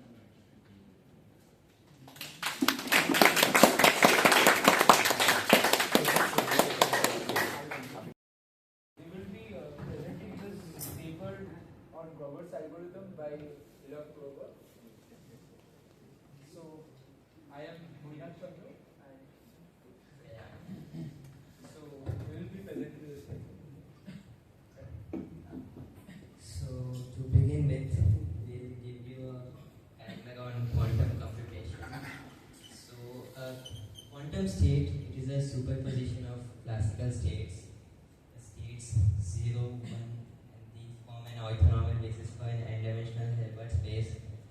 And the act of measurement, we only observe classical states. So, let us suppose there is a psi state which is a superposition of our basis states. So when the probability of measuring a ket k, it's mod of alpha k square, and because we'll always measure at least one basis, so the sum of alpha mod square, it will be 1. The act of measurement collapses the state to one of the classical states. Qubit, it's an quantum analog of a bit quantum version. It is vector in vector space C square. Mod of psi is 1, and we can represent the basis gets as 1, 0 and 0, 1. Now, the systems with more than 1 bits, these can be represented as the tensor products of our basis gets. So, for example, a 2-qubit system, it has 4 basis states, 0, 0, 0, 1, 1, 0, 1, 1. And in general, a register of n qubits, it has capital N equal to 2 to the n basis states, which in our paper we will denote by 0 from 0 to n minus 1. As we have gates in classical computer science, we also have gates in quantum computer science, but here these are unitary operators. So the most important gate which we'll use in our paper is a Hadamard gate. So what it does is, if we apply it on an eigen basis, it basically randomizes the state. So for example, if we apply 0 on it, then after applying it, the probability of measuring any of the eigenstates is equal. Same goes with the m on 1. And for an n-dimensional state, we can define our Hadamard state as this. The ij element, row ij column, if it is defined as this, check the representation. There is one more gate, phase rotator gate. That's what this gate does is it rotates the phase of our eigenbasis. So complexity classes in classical computer science, we can categorize a problem or an algorithm into a complexity class. So when we say if a problem is solvable in polynomial time, so we say it is in P space. And what does it mean to be solvable in polynomial time? So let's say if you supply n inputs to the algorithm, so the time complexity, the number of steps required to solve the problem, it grows as asymptotically grows as a function of n to the power k. That's a polynomial time algorithm. And a problem which cannot be solved in polynomial time, but its solution can be verified in polynomial time, it is said to belong in NP class. Such problems in computer science. So the problem goes like this. You have an unsorted database containing n items, out of which one item satisfies a certain clause. Now the goal is to find that item, retrieve that item. There is this problem in computer science, Boolean satisfiability problem. So you can construct a Boolean algebraic expression, and the goal is to find n binary variables which satisfies that clause. So these two problems are equivalent. Now, in classical computer science, it is proved that the lower bound on the efficiency, how more efficient you can go, it is big O n, which means the time it takes to find an element roughly goes linearly with the size of the list. There is this binary search algorithm which takes O of log n, which is less than n. But binary search assumes the data, your data is sorted. However, linear search, where you sequentially check each element, it does not assume any structure in the data set. So the problem statement, the aim of the paper, it is to present an algorithm which is more efficient than the classical algorithm, and also does not, at the same time, it does not assume any structure on the data set.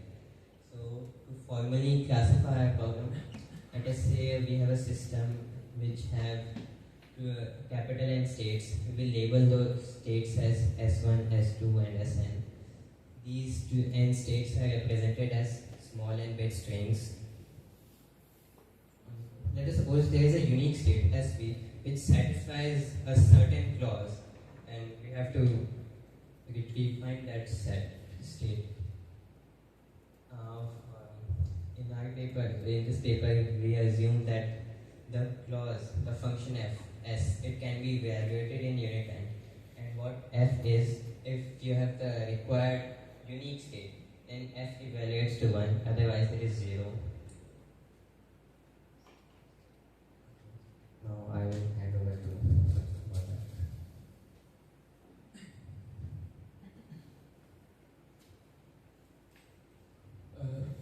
So I will continue from where he left. So we are describing this particular algorithm presented in this paper. So here I will again continue from that. Can you please keep the microphone a bit away? So we have this unsorted data set. So when we will search our item that we required, we won't search it by any other characteristic, but we will search it by its unique ID. Like we have given this n data points, their ID is like 0, 1, 2 up to n minus 1. So we have encoded that as their binary representation like I have shown here. Suppose the state has a ID 5, it can be represented in binary as 101. So it will be represented in the tensor product space of the 3 qubits as 1 tensor 0 tensor 1.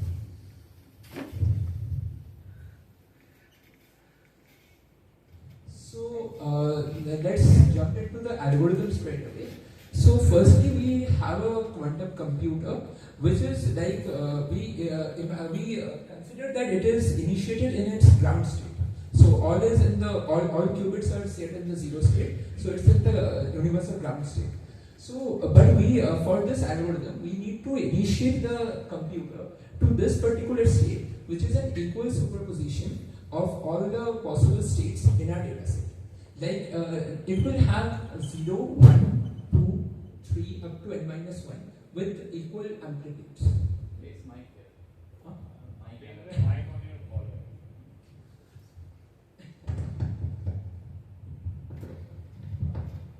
Am I audible? Yes, yes. So this is this equal superposition state. So now the question comes like, if we have the quantum computer initiated to the ground state, how do we initiate it at this particular state? So we have this particular thing called the Walsh-Hadamard transform. Like as Shreya described the Hadamard gate, which is a gate that acts on one qubit. But here we this H tensor n is nothing but like we act a H gate on the first qubit, we act a H gate on the second qubit, and up to till the n. So and also to mention that 2 power n is our capital. So we are using n qubits, but we have n data sets, like n data points in our data set. So the first important thing in our algorithm that comes is first step we have already performed. We have initiated our quantum computer into the equal superposition state. So now comes the second most important thing, which is the oracle. So what this oracle is? So this is kind of a quantum mechanical black box. We don't care what goes on inside it. Once we have developed that oracle, the function of that oracle is to identify the search element that we want. So now the question can come that if we have already identified, then why do we decode another algorithm? We decode because that oracle is not need to search for that particular state. It just takes the state, and if like it checks, it's like an if-else statement in a classical computation. So it just takes the random states and check whether it's that required state, and it marks the state if it's the required state. So we define this function called f of x, like it was there in the last slide that he presented, that f of x is 1 if it satisfies our search problem, and f of x is 0 if it doesn't satisfy our search problem. So you can see once we apply this thing called O, the oracle, the x, if it satisfies our search problem, it transfers to minus x. Like we get a faceflip, pi faceflip, and if it doesn't satisfy our search problem, we just have it as it is. That doesn't happen. So it can be better represented like this. So I minus 2, this operator. So you can see how it works. Like when we have a like when it takes an amplitude in this 8th step, which is a solution of the search problem, when it takes such a state, it just flips the amplitude. This contributes 1 and this contributes minus 2. So in total it gets a phase flip minus 2. So this also this reminds us of the reflection operator on vectors in 2D space.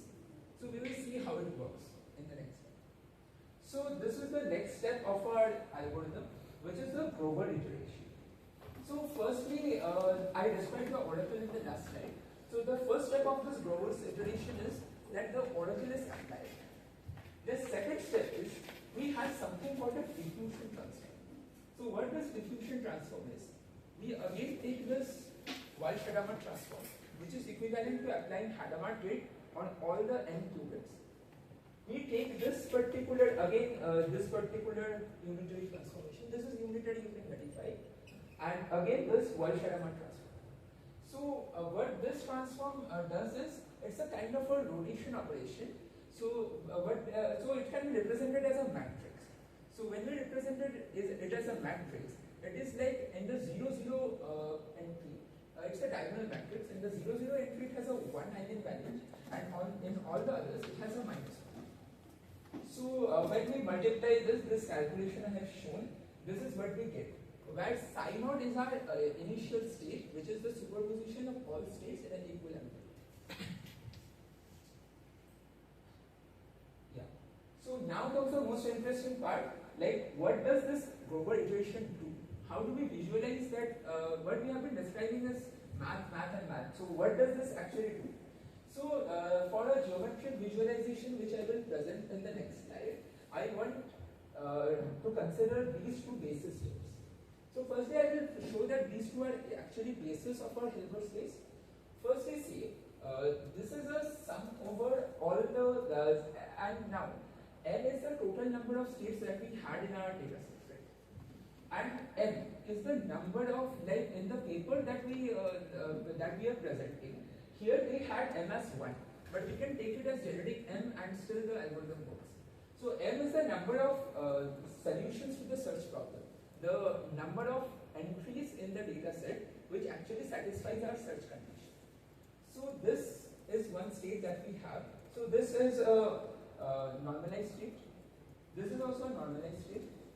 Both are orthogonal. So this both of these are linearly independent and they span the entire space. So this really forms a basis.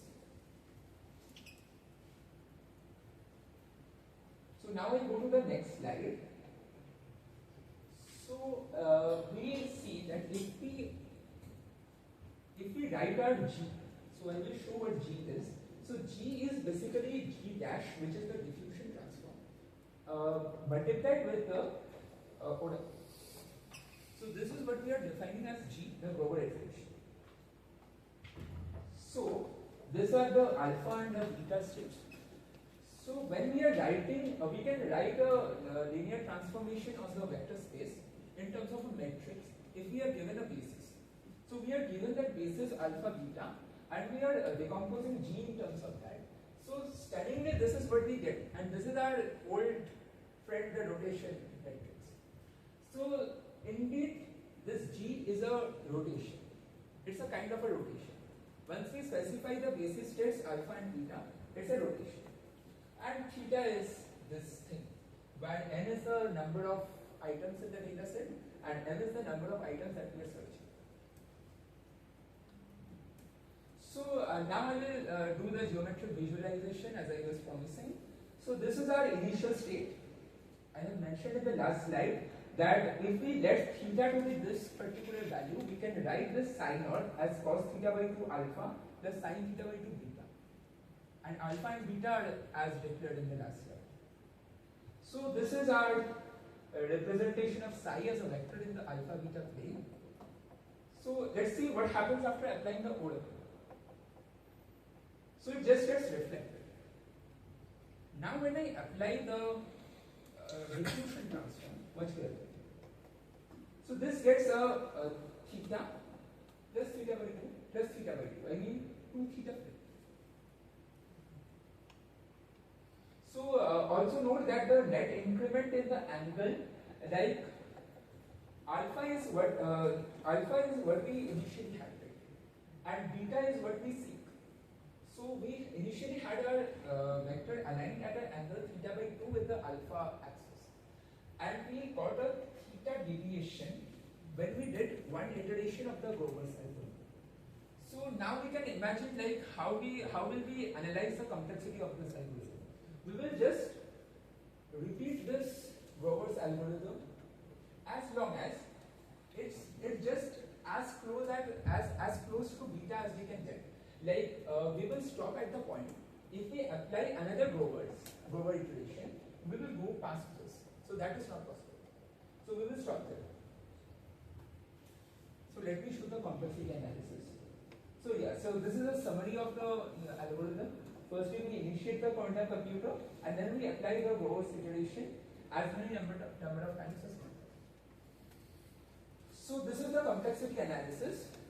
So you can see the number of iterations required is it's not exactly pi by 2 minus theta by 2 by theta. It's the greatest integer lower than this particular value. This may not be an integer.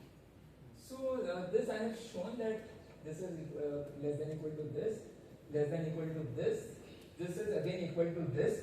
So for large n, we know that theta had a n in the denominator, right? So for large n, the sine theta will decay. So if sine theta is small, we can approximate it by theta by 2. Sine theta is theta. Sine theta by 2 is theta by 2.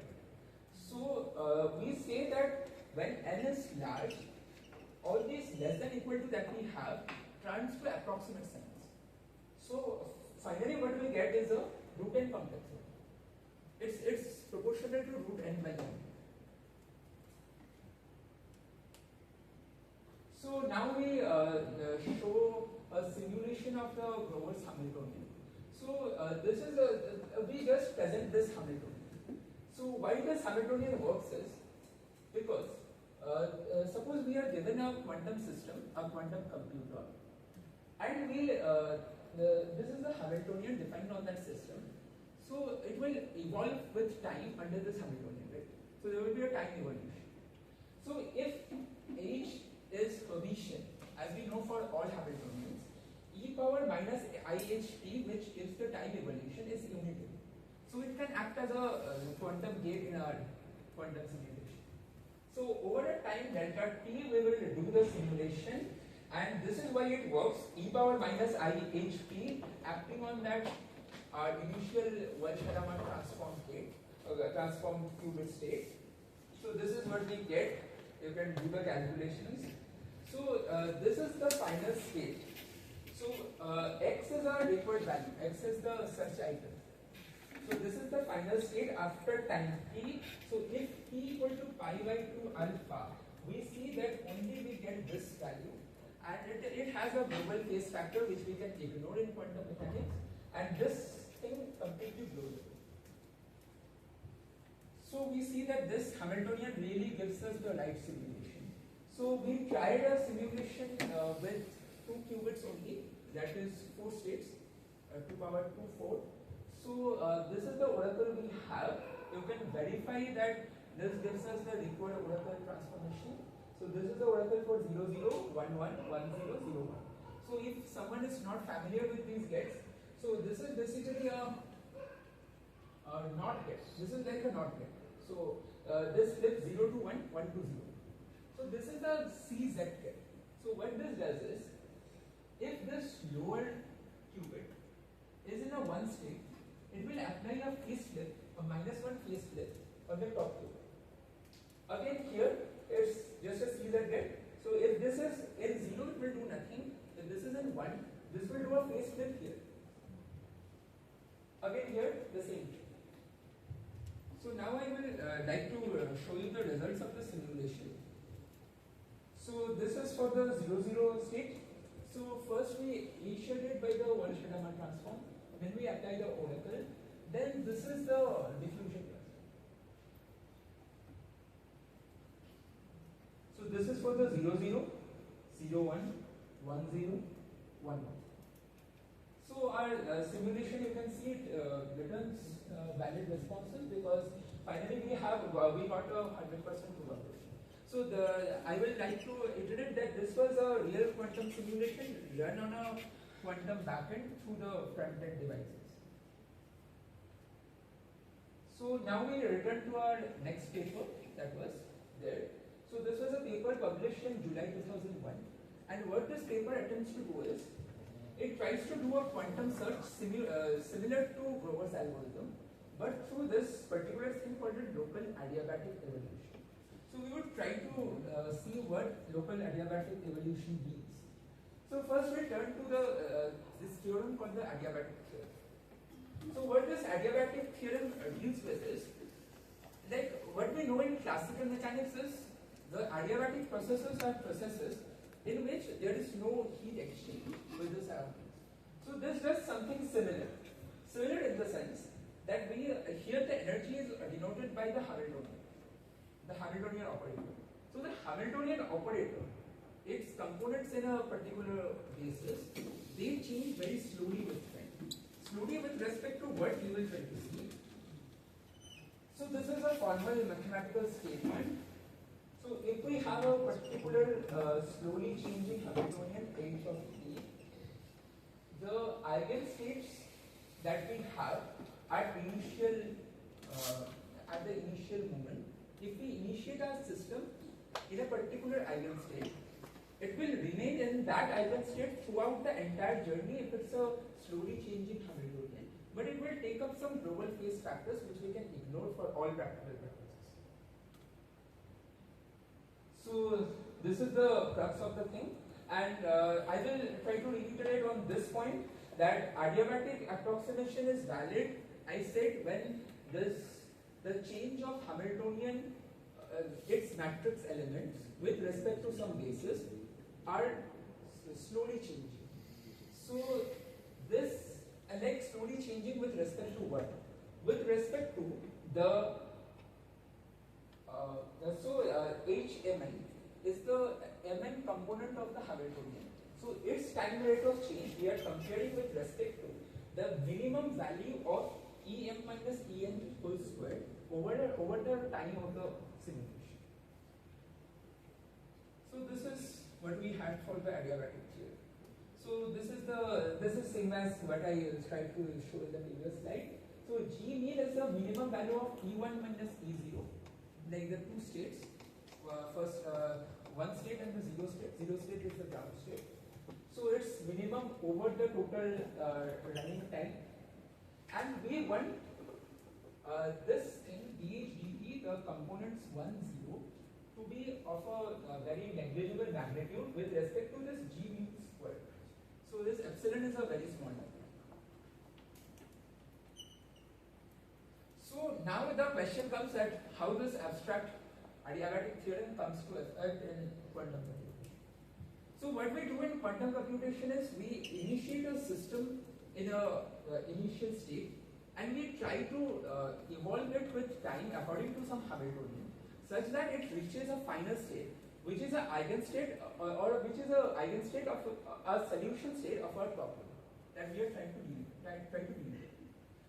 So if we design a time dependent Hamiltonian such that the initial Hamiltonian gives us eigenstates of the initial state of the quantum computer, and the final Hamiltonian has eigenstates, corresponding eigenstates, as the solution state of our problem.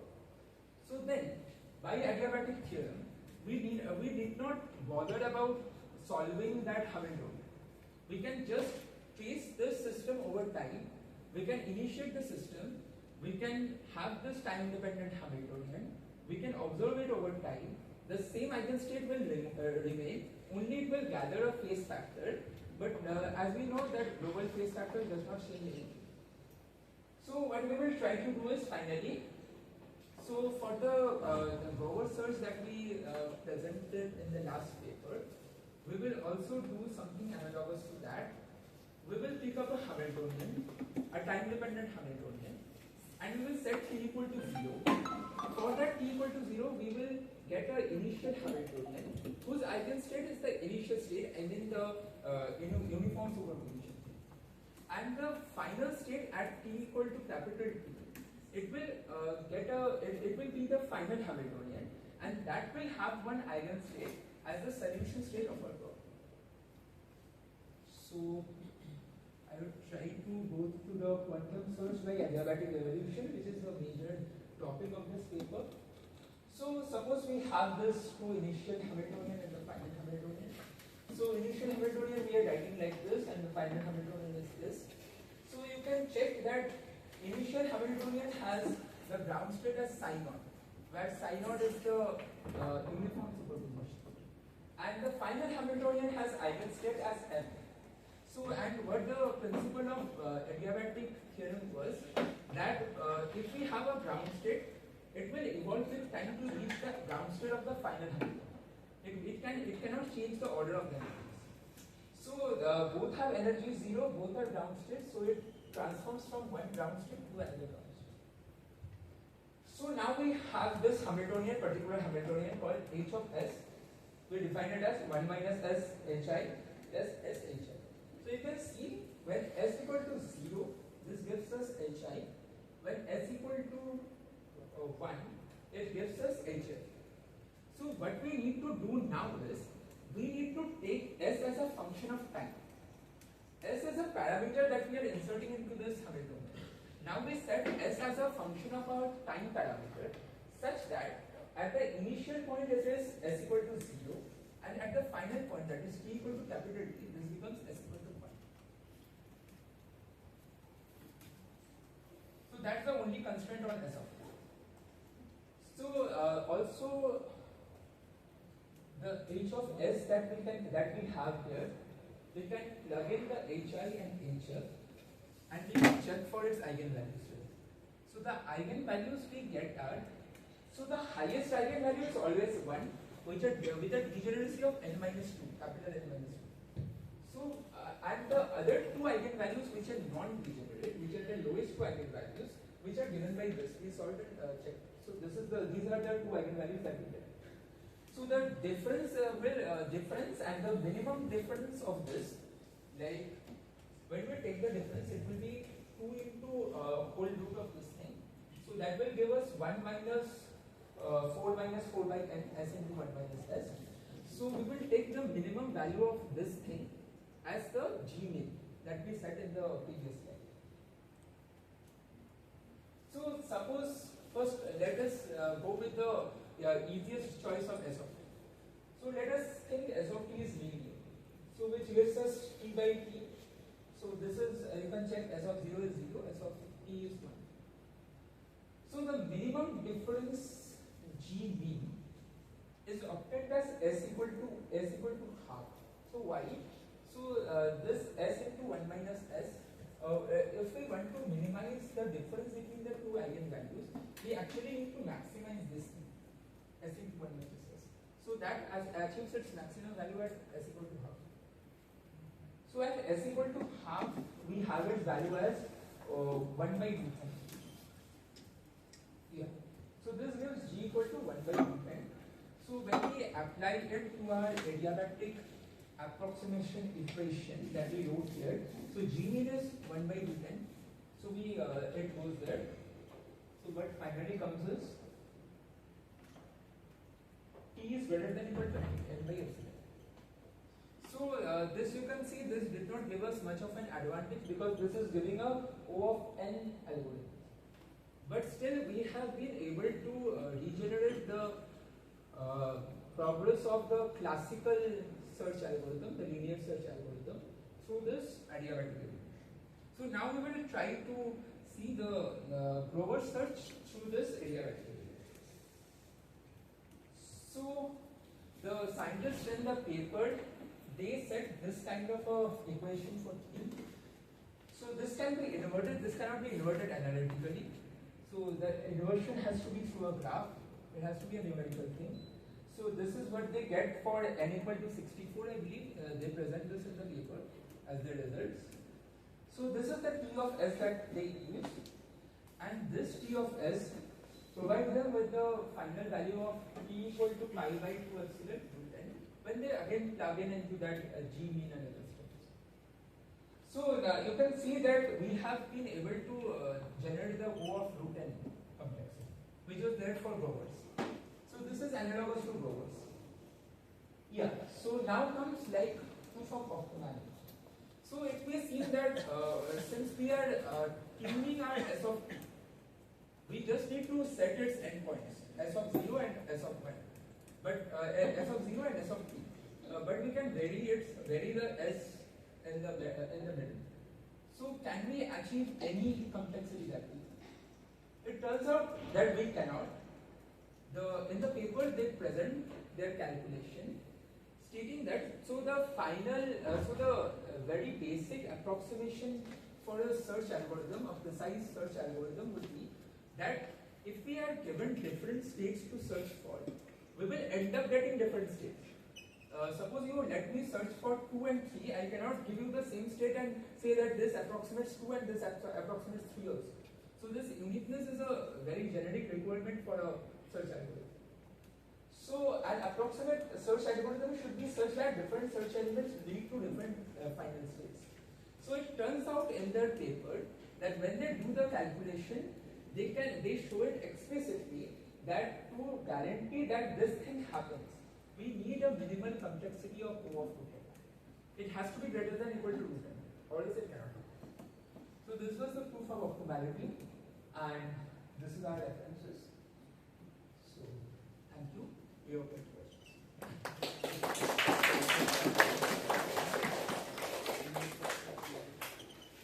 In the simulations you ran, how many iterations did you run in this code? Okay, so we ran it for 500 iterations, and we just we presented the theoretical probabilities, but we ran it for 500 iterations. But in the gates you had shown, you just used 2 gates, right? Like one for the. So like I am asking, yeah, these gates. So did you apply all these gates 500 times, or? So we just designed the circuit and we uploaded onto a quantum. Is this like the result of just this input? One. How many times is that? Actually, you were lucky to take only those steps, because if it is 4 steps, then just one application gives the what you require mathematically. So you were lucky in that case. See, like when we have the quantum computer, it works on superposition principle. Like here it is giving 100%, but in the simulation when we get, like, see, there are some licensing issues. I cannot present you the real-time data from the quantum computer. But when they give the data, they give it as some 98% or some 95%. They won't give it as 100%. So it's not a luck factor. Like, what did you actually get? Your output. Final output was some 95.8. No, but the question they're asking is the diffusion operator has to be applied multiple times for the generic data. Yeah. The states that you have used as the specific ones that require only one Okay. operator. Okay. So I will describe that. So basically we have here n equal to capital N equal to 4, right? So I will return to that diagram. So here theta is, so we put n equal to 4. Okay, it's n equal to 1. So it comes out root 3 by 2. So it gives us 60 degree. So initially it is at 30 degree because we are setting it at theta by 2. So initially it is at 30 degree. So we the final result is a boost by theta. So it's 30 plus 60, it goes to 90 straight away. So it leads to 100%. So but if it were some different case, you would have to apply it multiple times. My question is for Shreya. Slides. P and NP1. So P and NP. So while describing this thing, you mentioned something known as P space. What do you mean by it? Not P space, but P time.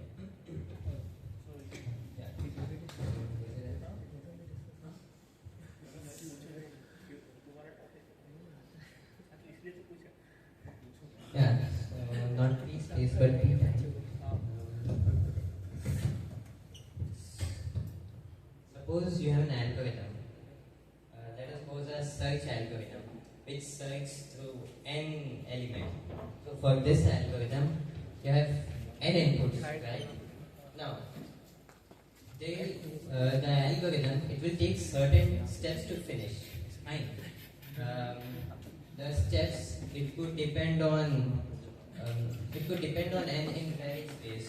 For example, if the number of steps required to finish your algorithm, if it is of the form k to the power n, so the number of steps, the time complexity goes exponentially as your input grows.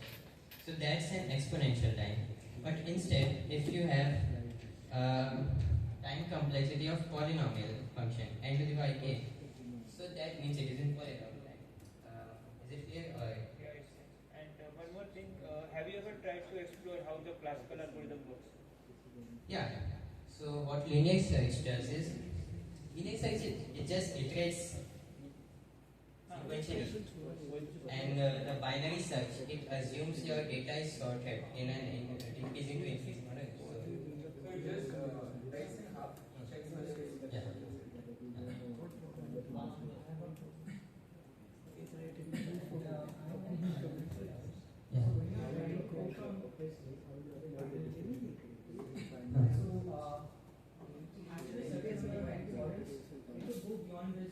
Yeah, so that I explained. So let me go to that. I don't remember.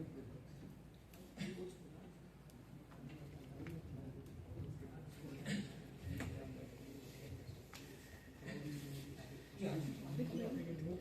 So initially we had theta by 2. We get a boost by theta. The next iteration will give us a boost by theta again theta. So we will stop at such a place that another one iteration will lead to going beyond this axis. We will stop there. So this I mentioned that here the slide has one error. So this won't be exactly pi by 2 minus theta by 2 by theta. This can be a non-integer value. So instead it's basically the GIF of this, the retrospective function of this. So that leads us to precisely below theta. It doesn't go beyond it. But this value can be arbitrary. As I understand it, this value, this difference between the after you put one iteration or n iterations, and you find that after if I do it again, then it will go beyond pi by 2, go beyond this state. So this angle, it can be large enough. I mean, the accuracy can be, the error percentage can be large enough. Can you make your question? So for example, I have this is the final state, this is the initial state, and you want to. Can you draw the initial and final space? He's saying this that if you suppose run the keep increase number of iterations, you get the final result. Suppose एक minute It's about overshooting, right? Overshooting. So overshooting won't happen because we are taking J. See, Only close to the that's what I'm saying. Once you can overshoot and get closer to the axis, then not overshooting. So error could be as large as like theta. It might be just small. so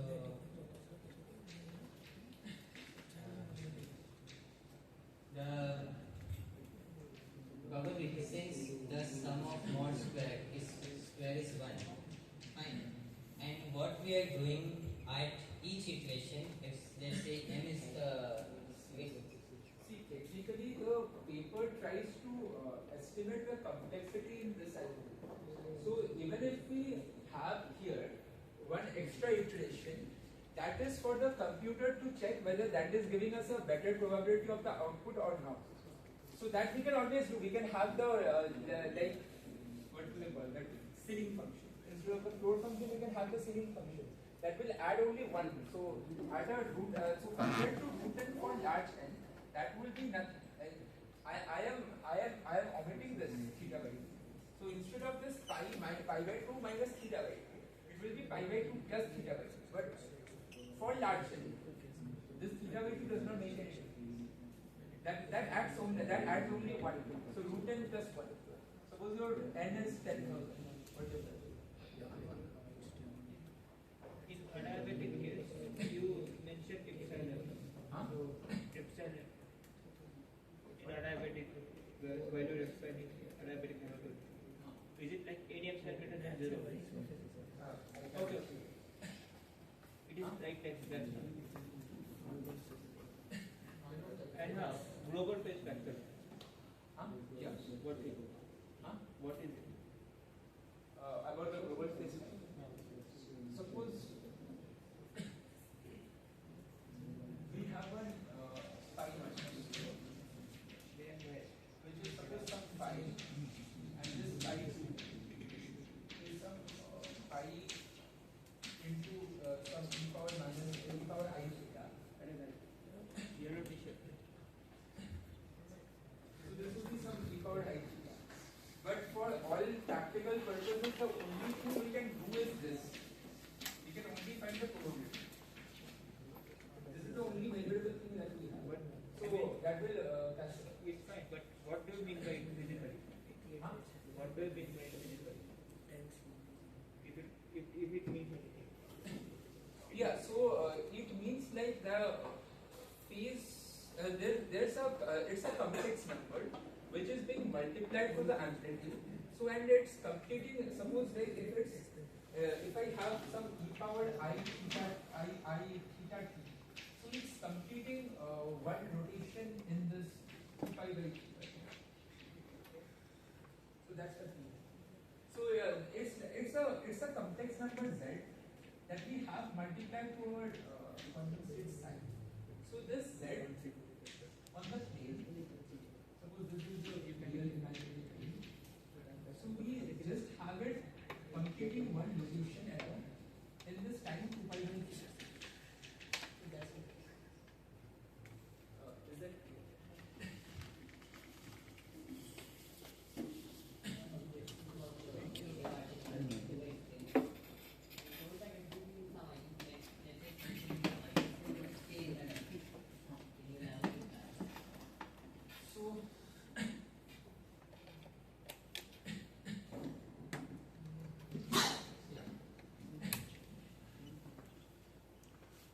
So suppose our size of Z equal to, I am calling it a case.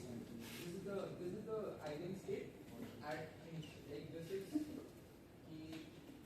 I am calling it as K equal to 0. So this is the kth eigenstate of H at time equal to 0.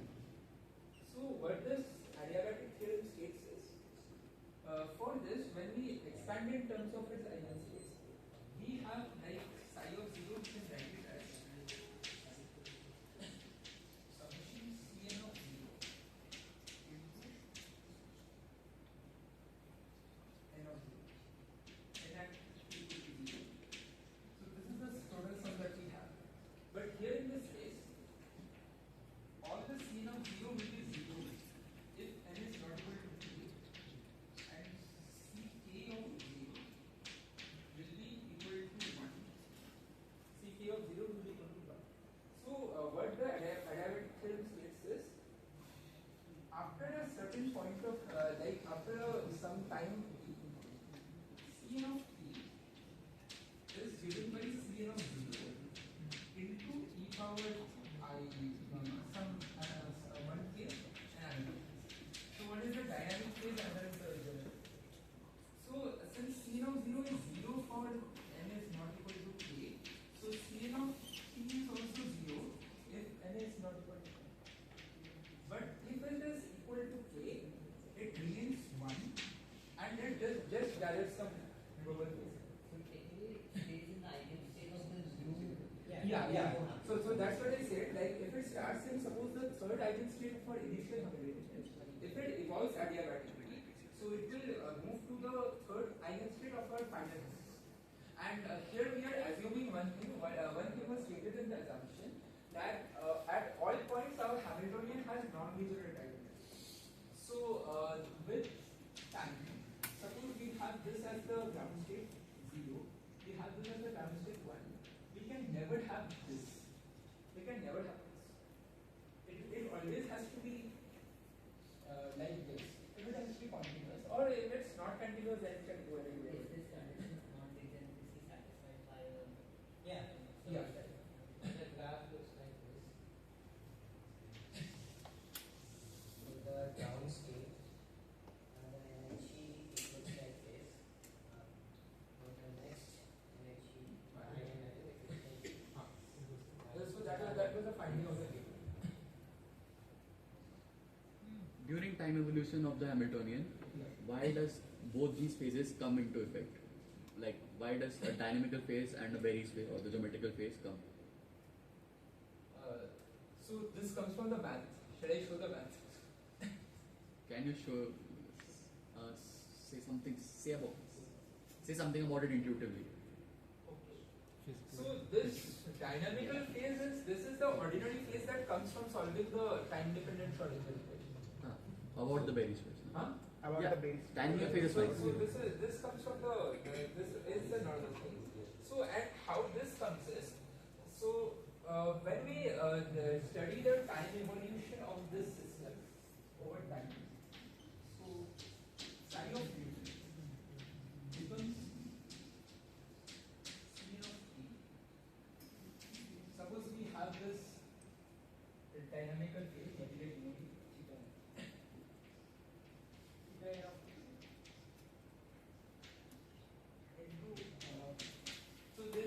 are the ideal states of the Hamiltonian at time equal to t.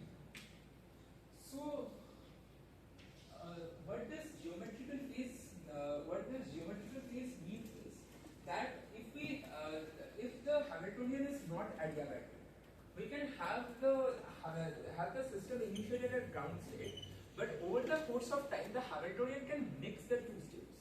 It can mix the 0 and the 1 state, 0 and the 2 state, 1 and the 2 state. It can mix all sorts of states. But then, when this mixing comes into play, I did the calculation and what I found is that this dH dt and so n and n are different dH. So it's at the same time. So n and n. So this is the mixing amplitude. So this is the factor that comes in when we try to calculate the mixing amplitude, like to the degree of which the eigenstates will be mixed. But since dH dt, these are the matrix elements. So since we are assuming these matrix elements to be negligible, so we can ignore this mixing. So what we have is again some complex number multiplied to our initial eigenstate. We cannot just change it. So it's a phase. I guess what I was saying, and that what is the kind of the physical significance? Is there any physical significance behind these two phases? Behind these? Is there any physical significance behind this math that like generates this phase? These two different kinds of phases. For example, you know the dynamical phase and geometric phase. Is there any physical meaning behind either? So the physical meaning of all phases will be the same. So if it's some e powered r theta m plus gamma n. So firstly, in our if we do our ordinary laboratory measurements, we cannot measure these phases. We have to measure this by there are some methods, like we can get these particles exposed to electromagnetic fields or some other fields like that. So in that case, what happens is the total phase accumulated, the phase difference between two particle beams, we can analyze using the interference diagrams. Right. So from there we can analyze. But from a physical point of view, you can never distinguish between this and this, because what you will finally get is some phi of n, which will be a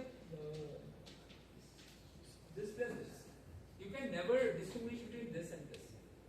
Phase is indistinguishable. So whatever way it gets accumulated, whether it gets accumulated due to the Hamiltonian's time evolution or due to the energy eigenvalues. So this comes from the static case of the Hamiltonian, and this is the effect of the dynamic physics. So this is what this math says. So when we get the final, firstly it's very difficult to get the phase of a particular quantum state. What we can measure in a laboratory is the phase difference between two beams of electrons that travel or two beams of photons. But even if we do so, the final difference that we will get will be the sum of these. It will never be like theta n plus gamma n. It cannot be theta n individually, gamma n individually. So for us to measure that, we have to, I think it will be impossible, because you can think of one easy manner, like we turn this Hamiltonian into something time independent, then this gamma m dies out, and we have theta m only. But again, quantum mechanics is wavered, so we cannot say that when we do this experiment, we are getting the same theta m. Theta m can be converted into something like theta m dash. So we can never get a handle on that. So it will be impossible to physically distinguish between. Just a comment. The geometric phase which you have written here is actually the Berry's phase. It is actually pretty important in physical applications. Even like one of the papers I gave a presentation was Berry's phase. Yeah, but is it possible to distinguish between this? So basically, the dynamical phase is just due to the time evolution, right? But geometric phase or the Berry's phase, it comes due to searching all possible geometries over the parameter space, like over the phase space. So that's how you get the geometric phase for a closed loop in the phase space. So like you could construct two different closed loops. and measure the phase difference. difference. Loop, then we can get the phase difference between two electrons.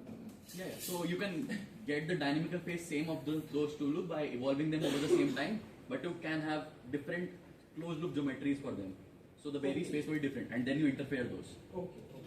So I knew that by this method the total phase can be found out, but I did not know that this dynamical phase can be eliminated from that. So basically, the triviality of the dynamical phase, it's not the same as the geometric phase, because just as he said that if you like move around two closed loops on the same time, then also you might have a phase difference due to the Berry space. So this geometric phase is not something like for purposes of this paper. Yes, you can. So like suppose I read in some experiment, like if we have a magnetic potential inside a selector, we can just write this phase as the A dot ERT. So that gives us the phase, and when we finally like we have this kind of a cylindrical arrangement where we confine our magnetic potential and we Yeah, that's Arnold-Bohm effect. let it pass through here and Yeah. that is called That's Arnold-Bohm effect. Basically the paper I sent for presentation, other presentation was Arnold-Bohm effect and Berry space. Okay, so I can So if you take a course on QM2, you will learn these things. QM1. QM1. Can I ask? Yeah. So, extremely sorry if I missed it, but can you please explain like the question that I was asking? Okay, so like, why is not the oracle doing the complete work here? Why is not the oracle doing the complete work here? Like, I'm extremely sorry for this question. It has been arriving. And see, if you can find such an algorithm and find such an oracle and get it work faster than O of root n, then you will get some prizes and other things. Till now, whatever I have searched, there is no particular oracle that completes this function and claims to be faster than O of root n. I'm asking why is not the oracle doing the complete work here? Oracle is like a black box function. I give you, you can access this, and you have to find something. It's not that It can just mark. computation. So when I have a uniform superposition, it's like I am bombarding a detector with some photons, and the photons have random states. But the detector can take only can only check whether the state is whether it satisfies our search problem or not. If it satisfies our search problem, it will flip the It cannot find the state. You have to bomb the state to actually say yes or no. But you can't find the state. It will only state whether it's yes or no. If it's yes, it will just flip the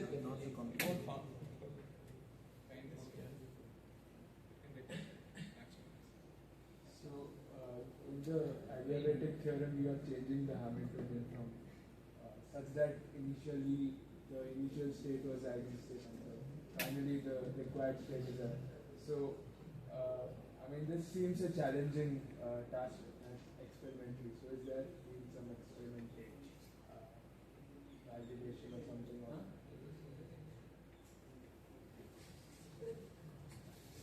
The company D-Wave basically does this. Its quantum computers are based on this adiabatic theorem.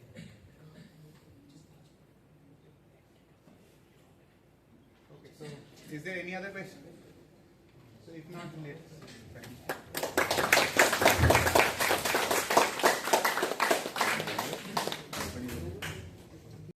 Paper. How many of, so when we swim, when we as macro bodies swim, have you ever noticed that when you pull a stroke, you can go ahead, right?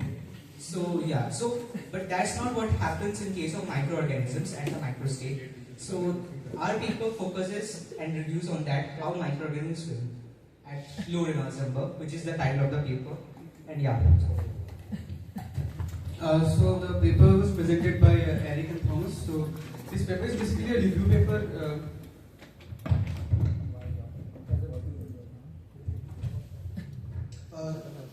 Fine, right? Yeah. So this paper is basically a review paper regarding the various constructions we need, various assumptions we need to basically understand the motion of particles at those scales, micro scales, and so that's basically our layout is we'll first build on a small model, like very basic model regarding only containing drag and viscous forces. Then we'll increase the complexity of the bodies, and finally we'll increase deal with more complex fluids and spaces. So let's move on. Please. My bad.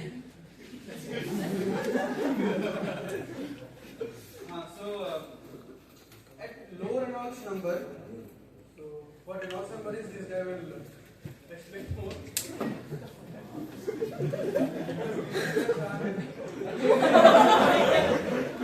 Sorry. Now, bacterial motility, if you talk about that, so these are some basically just data. Bacterial flagella, it has a motor, the basal body, the hook and the filament. Lateral helix, this can be different in other species as well. So counterclockwise direction gives one particular motion, the anti-clock, the other gives tumbling motion or direction changing motion. Archaeal flagella is kind of similar, but the components are still different. So this thing, spirochetes, they also move very differently. So their motion is, they contain flagella, but it's still inside the outer covering. So this thing is the spirochete. So they have flagella inside the body.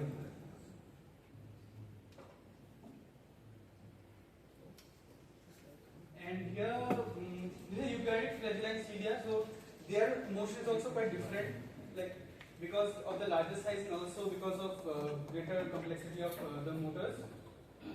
Also, I can mention Spiroplasma. It does not have flagella, but it moves by kink, so it basically bends its body to produce the same motion as flagella does. So this is just a review. The more details we will talk about by Sandeep.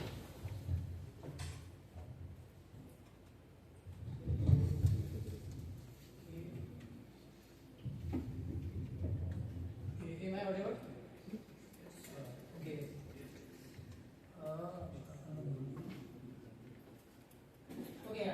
These are the topics I will be covering: introduction, overview of swimming, mechanism, swimming motility, which was covered by Datta already, and we will be covering general property, motion of solid bodies, low singularities, and life at low Reynolds number. So, at low Reynolds number, the viscous forces dominate over inertial forces.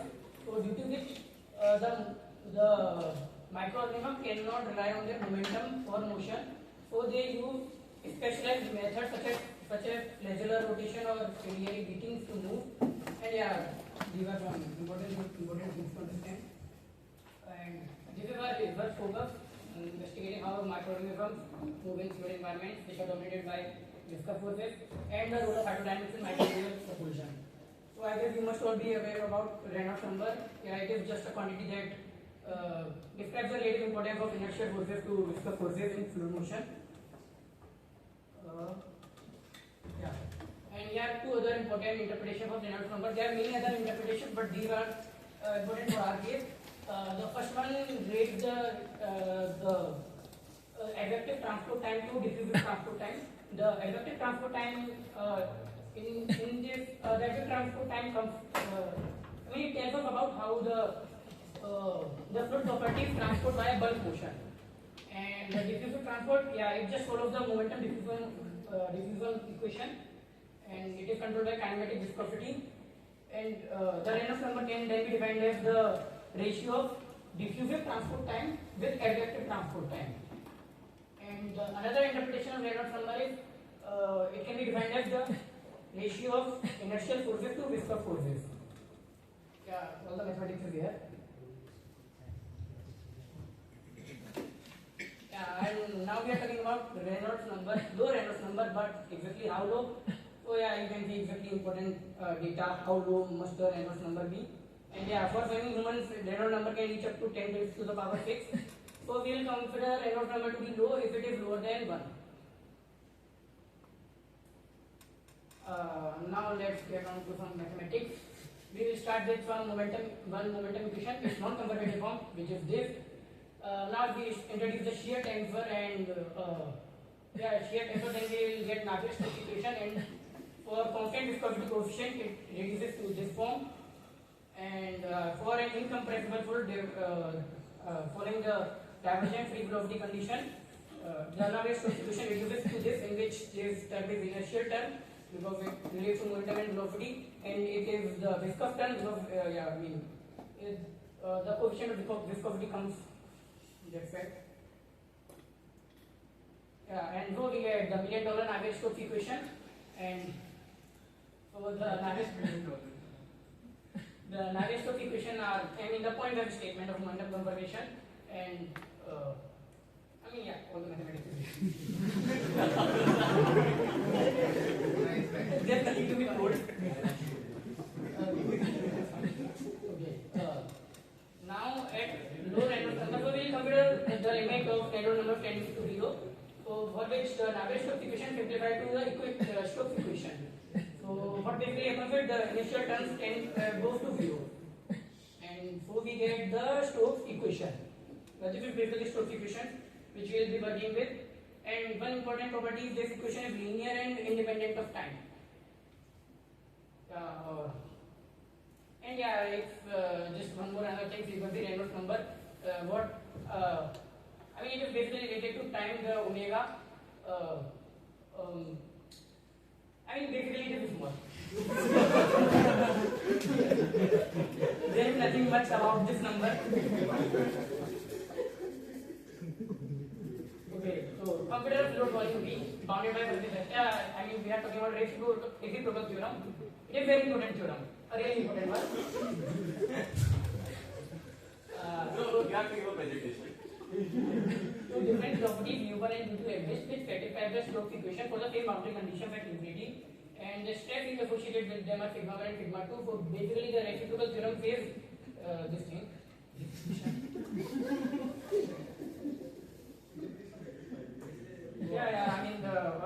Basically it says that the mixed virtual works of these two solutions are same.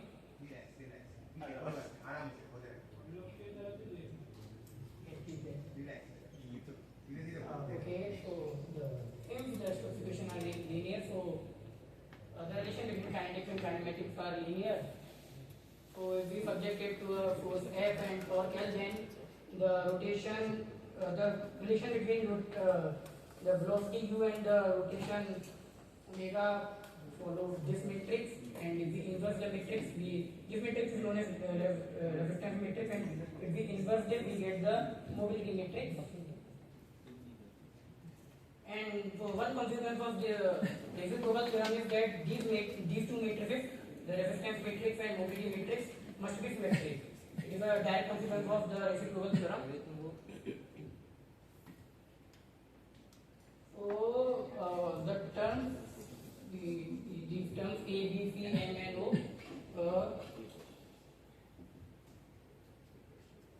these scale directly in direct proportion to these quantities, such as A translates, it is directly proportional to the value eta L, the B term, it relates torque, and it is directly proportional to eta L square. This is just better. And this scaling arises because the force scales linearly with eta Lu, so and torque scales with eta Lq. And these statements are just because the inversion of the matrix. And this is just one example I put it as a reference for a solid sphere of radius r for isotropic translational and rotational drag. We get the values M, O, and C, and AF, the following. Now the three important features of these two equations are, the first one is drag and isotropy. So what it basically says is the terms A, M, C, and O. These need not depend upon direction, and it is a very important thing because what it basically says is the drag forces in all the directions need not be same. And so it is a very important condition for microorganism to move under the fluid when Reynolds number tends towards 0. And one important consequence for this is the object falling under gravity into a fluid which has very low Reynolds number. It won't flow down perfectly aligned. If we don't, if we don't put an object perfectly aligned with gravity in a fluid with low Reynolds number, then it will fragment at a certain angle. So basically, suppose this object we let it down, fall down, it will fall in this direction, not in this direction. Like if we give it in random angle, aligning this because this is a least resistance. That's basically the consequence of these two matrix equations. And that is only for low Reynolds number cases. Is this because of this equation? Yeah, because these terms of Stokes equation, then that is the outcome. yeah, we'll show it later. Yeah, it is later. Okay, and these terms B and N, these relates the force with torque. So what basically is consequence of these is the rotational motion can induce a translational motion, such as in flagella. The microorganisms use flagella, so they rotate their flagella, which induces a translational motion. So which is a direct consequence of this B and N term. And yeah, this is another important feature. There is one Einstein relation which says that translational diffusion D is from kb t times m and rotational diffusion is dr kb t times. So basically what it says that using this equation, the consequence of this is diffusion time over length due to thermodynamic.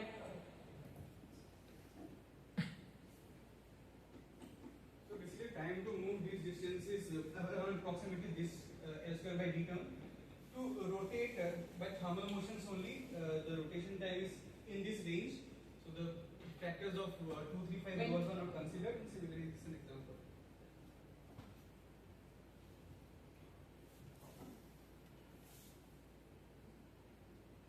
Okay, now we will directly solve the Stokes equation. Just a quick thing. When we have an equation of the quant,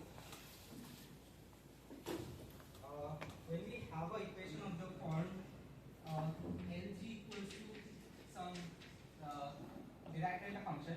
This is called the Green's solution, Green's function. So this is what we'll be using. And in the solution, the green function turns out to be this thing here. Basically, what we are trying to do is we are trying to point the force. We are trying to make the force as a point force, and we just apply the Dirac delta, and we are trying to force it into the equation, and we find the green solution as I told. L is a linear operator. G is our Oseen, which is in our case a Oseen tensor, which is basically Green's function model, which is equal to a Dirac delta, which is our. If here one term is missing, actually, I don't know why, but G of R is 1 over 8 I eta 1 by R vector R over R cube, and it's dot with the F. So it is actually, I don't know why the F term is missing there. So here this first term 1 by 1 by R, it shows the isotropic diffusion of the green function, and second term it depends on the direction, the R vector, so it shows the directional effect, and due to which the velocity decay wave 1 by R, and yeah, following this we can also solve the using this we can also solve for the pressure field, and which turns out to be this thing, the pressure field, and yeah, we can see the pressure decay wave 1 by R square from this equation. Okay, and now if we for the okay fine and yeah, the further solution for the singularity, the solution of the Stokes equation for point versus given on a singularity, when further singularities can be found by differentiating the the green function in which the first derivative which decays as 1 by r square equal force dipole, and second derivative which decays as 1 by r cube equal force dipole, and yeah, the higher order singularities can be found by further differentiation. And these are some features of flow singularities. So in a flow field with multiple singularities, the one which decays slowly, it will dominate the field. And when the cells swim at low Reynolds number, they are force and torque free, so there are no Stokelets and Rotelets, and only in the far field only stress legs are present. Stress legs or the symmetric force dipoles. And yeah, the solid boundaries can alter the structure and effect of these singularities. We'll cover it. Okay, now with all the basics covered, we'll understand how number is.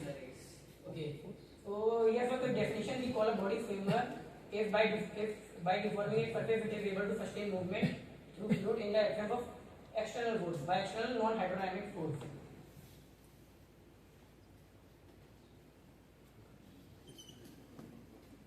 Okay, now let's look at another interpretation of Reynolds number, which will be important.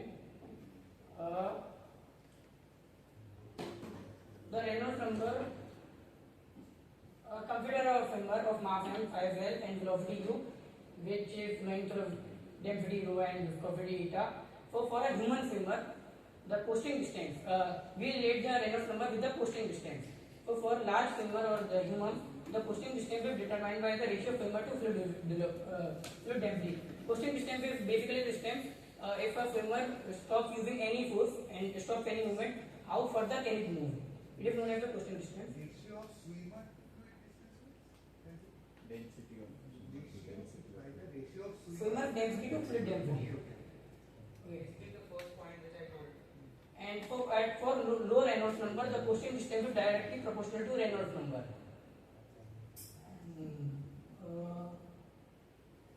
Here is some. I mean, for human or framework, the dominant force is inertia, and for microorganism, it is viscous drag. The drag scales as the following. And coasting distance for large organisms is several meters, and for microorganisms, it is quite few nanometers. So basically, the thing is, for Reynolds number less than 1, the Reynolds number can be interpreted as non-dimensional coasting distance. So, due to which in low Reynolds number, the fluid will respond instantly to the boundary condition. It is the consequence of in the previous slide I showed that Reynolds number is the ratio of diffusion time to effective time. So at low Reynolds number, the diffusion time is very low. So the velocity disturbance can diffuse very fastly, and the momentum change is negligible. So due to which Newton's law for the low Reynolds number can be directly simplified as the following. The net force is 0. Basically, the net force is 0, and external force is constant. Yeah, there are some exception for no heavy or bottom heavy microorganism where the torque can matter. Okay, so here is the sonic problem.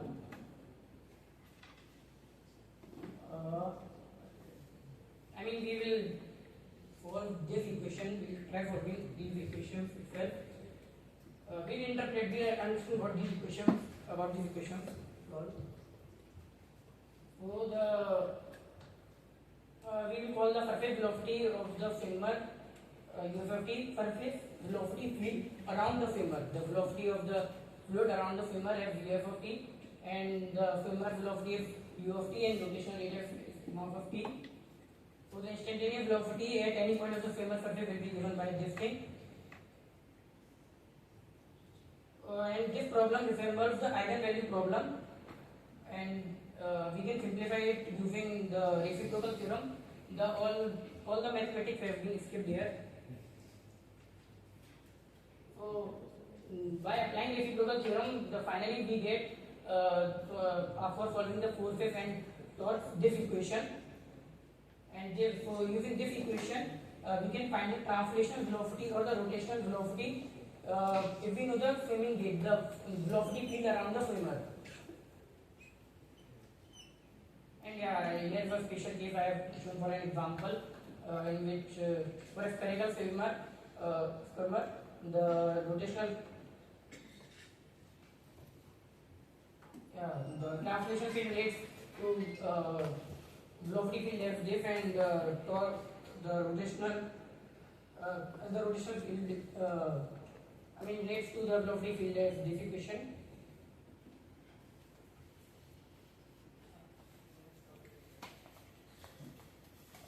Okay, fine. So yeah, basically here we have a sperm cell and we'll be trying to derive the F propulsion. Now, if we take a cross section, a very small section of the lake and we try to model it. This thing is, if you can't see, this is U perpendicular, this is U parallel. The component resulted in components and corresponding to it we have a velocity which will directly depend upon the F is directly proportional to the velocity and will be and by using F perpendicular and F parallel will resolve F propulsion. By using simple vector we come to this conclusion. You can just derive it with this basic math. Okay, so now the important part to note here is F proportional to E squiggly perpendicular minus squiggly parallel into this term. Now what happens is this term is this squiggly parallel and squiggly perpendicular is equal. So this term comes out to be 0.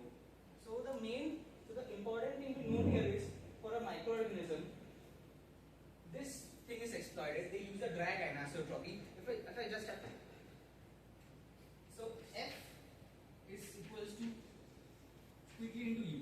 Alright. So it's parallel, perpendicular is perpendicular.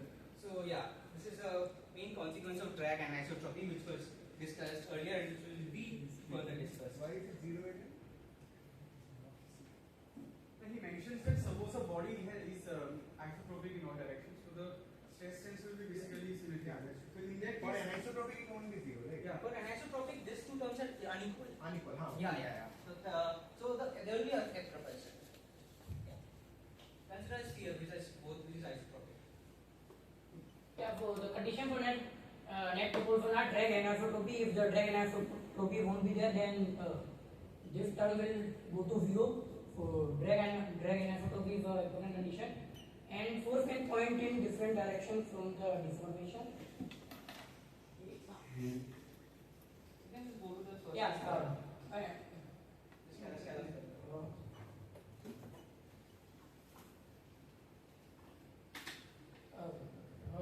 And one more condition for the net propulsion is that the time average force of this thing, the time average of this force propulsion, it should not be equal to 0. Yeah, this thing is very the same. If the force alternate between u, theta and minus u, so pi minus theta, then the time average won't be 0 and there will be a net propulsion. But if theta does not change and minus u changes, then there will be 0 net motion because the F propulsion, its time average will be 0. And the Scallop theorem. So that was how microns will. This is how not this. Okay. So the Stokes equation are linear and time dependent. So one consequence is this: if we factor everything by if we factor velocity and angular velocity by alpha, everything gets factored by alpha. And if we put alpha equals to -1, then we can find the time reversing motion. So if we apply all the properties on the previous slide, for lower n of numbers we come to two important properties. The first is rate independence, which basically says that for the rate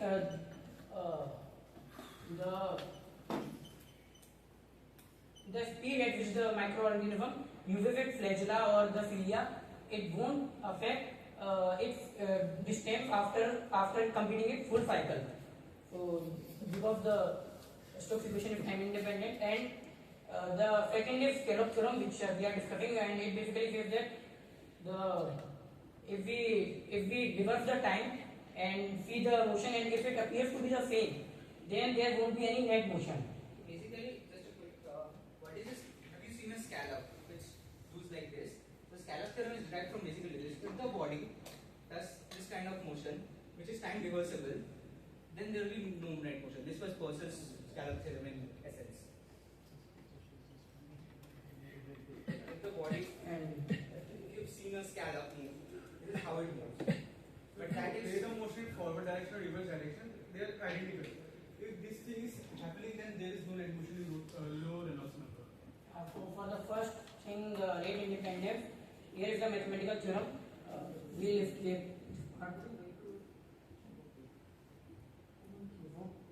can refer the proof if needed. Go ahead. Yeah. And yeah, here's the proof for scallop theorem.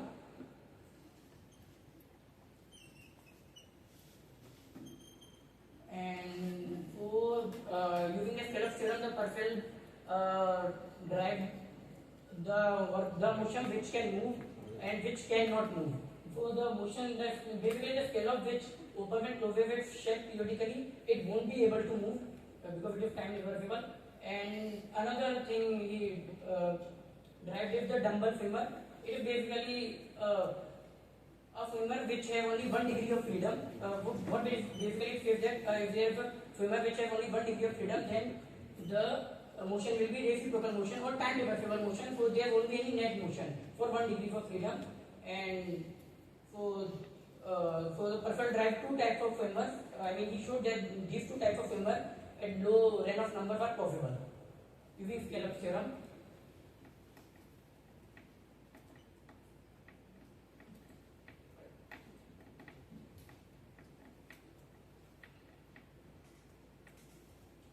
And yeah, so wavelength deformations can also enable proportion, which many microorganisms use. And here is the mathematics. So, which which basically says that the wave-like motion can produce propulsion for forming microorganisms. And yeah, here are some limitations for scallop theorem. It is valid for very low Reynolds number only. If initial effects come, then it won't be valid. And transition from Stokesian and to inertial influence regions can be continuous or discontinuous. And at this nature is determined the spatial symmetry, so yeah, we won't be going into the details of its limitations exactly. So before we go here, a very quick takeaway from whatever has been said. A huge amount of information has been done.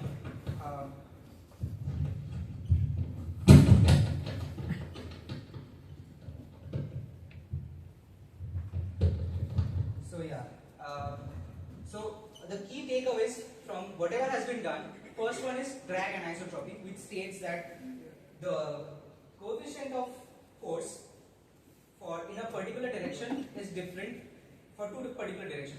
For example, if I have this is a slender body. So the coefficient of force in the perpendicular direction and in the parallel directions are equal, and which will show the ratio comes out to be 2 later. So, and also the second part being the time irreversibility. If a motion is time reversible, the chances are that it is not going to move. So now we look at some historical works, basically, which have tried to model the motion at low Reynolds number. First one is a very classic Taylor's swimming sheet. So what they have taken is an infinite sheet and flexible and undergoes very small deformations, such that the deformation is planar, and since we are considering infinite, we are not considering the edge effects, of course. So here is your equation of the wave, and the thing that we are this is our consideration we are taking into consideration, that at infinite distances, at sufficiently large distances, the perturbations would equalize out and we'll get a uniform velocity u, and which we will show that okay, this comes out basically it is proportional to the v square, where v is okay, so this should be v. Alright, whatever is square. There's a discrepancy in the notation. Sorry for that. Alright. So before we go into this is a so now I need to show that u is proportional to v square. Alright, so a very intuitive explanation would come out to be we have come, this is our equation for the velocity. Now, if I plug in minus v, so this just only changes the shift by pi. This does not change the velocity, just check for yourself. If you plug in minus v, it comes out to be plus v, so it's just a phase shift of pi. So, the velocity of the swimmer is independent of v term. However, so from here we get an intuitive understanding that u must be dependent on the square term, the next term, which is v square. So this is how Purcell, omega and k for the dimension v square, and Taylor did the math and he found out the constant to be minus half. We half, minus is for the direction. So we can go into a rigorous treatment where we take the time average over the first, we consider it to be linear, and take the time average of the u, it comes out to be 0. However, if we expand it, take it using Taylor approximation, we see that the average of this term doesn't come out to be 0, and this is how we conclude to the So the Taylor is u depends on v square, on the amplitude square. So okay, and now we will go into the local drag theory. That's a diagram.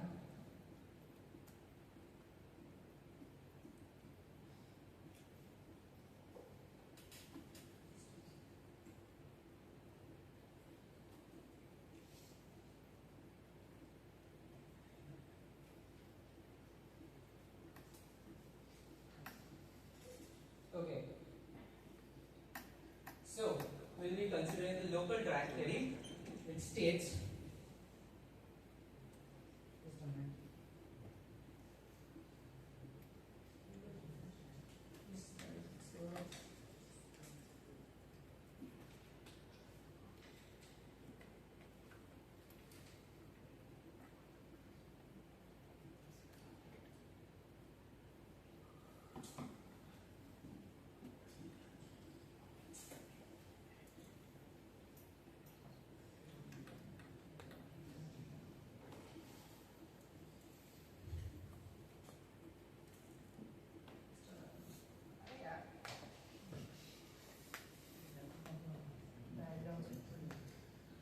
Yeah. So here we'll be taking a elastic rod, and this is how it bends. And now we'll be trying to model calculate the force, which this part, which the darkly shaded portion of the rod applies on the lightly shaded. So how do we model this?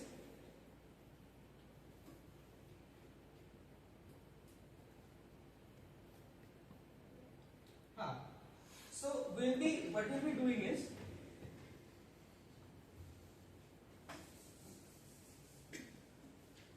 we'll be considering Stokes length. Stokes length are basically singular fields.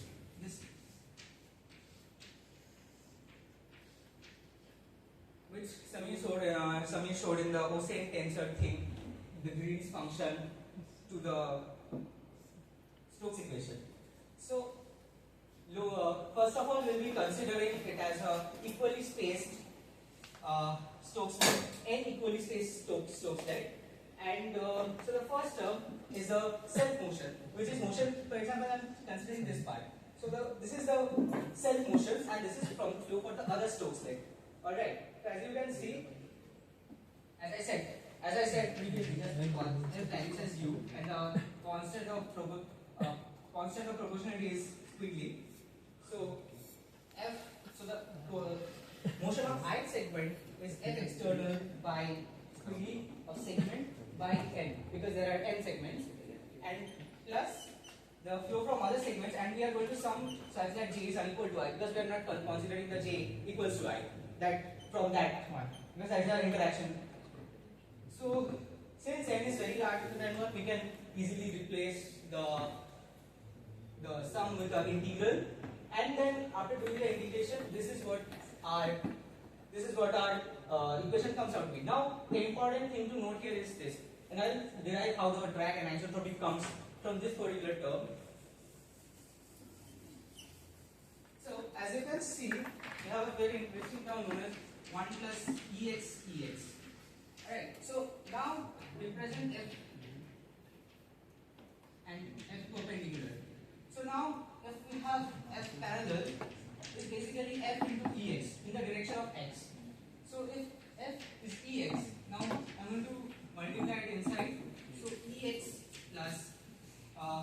Ex.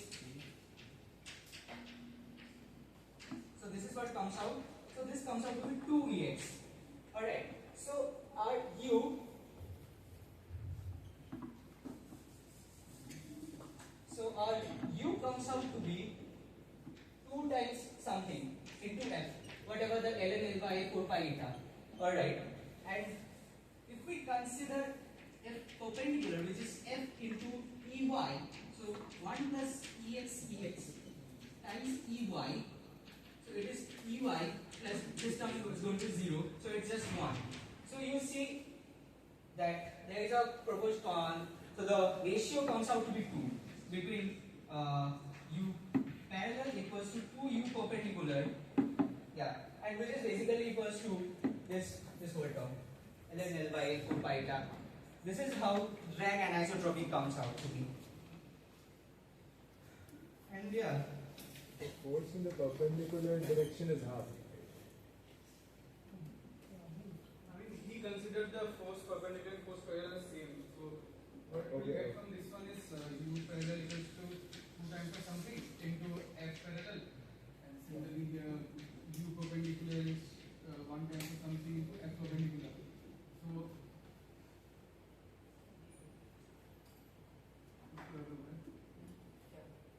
this basically twice.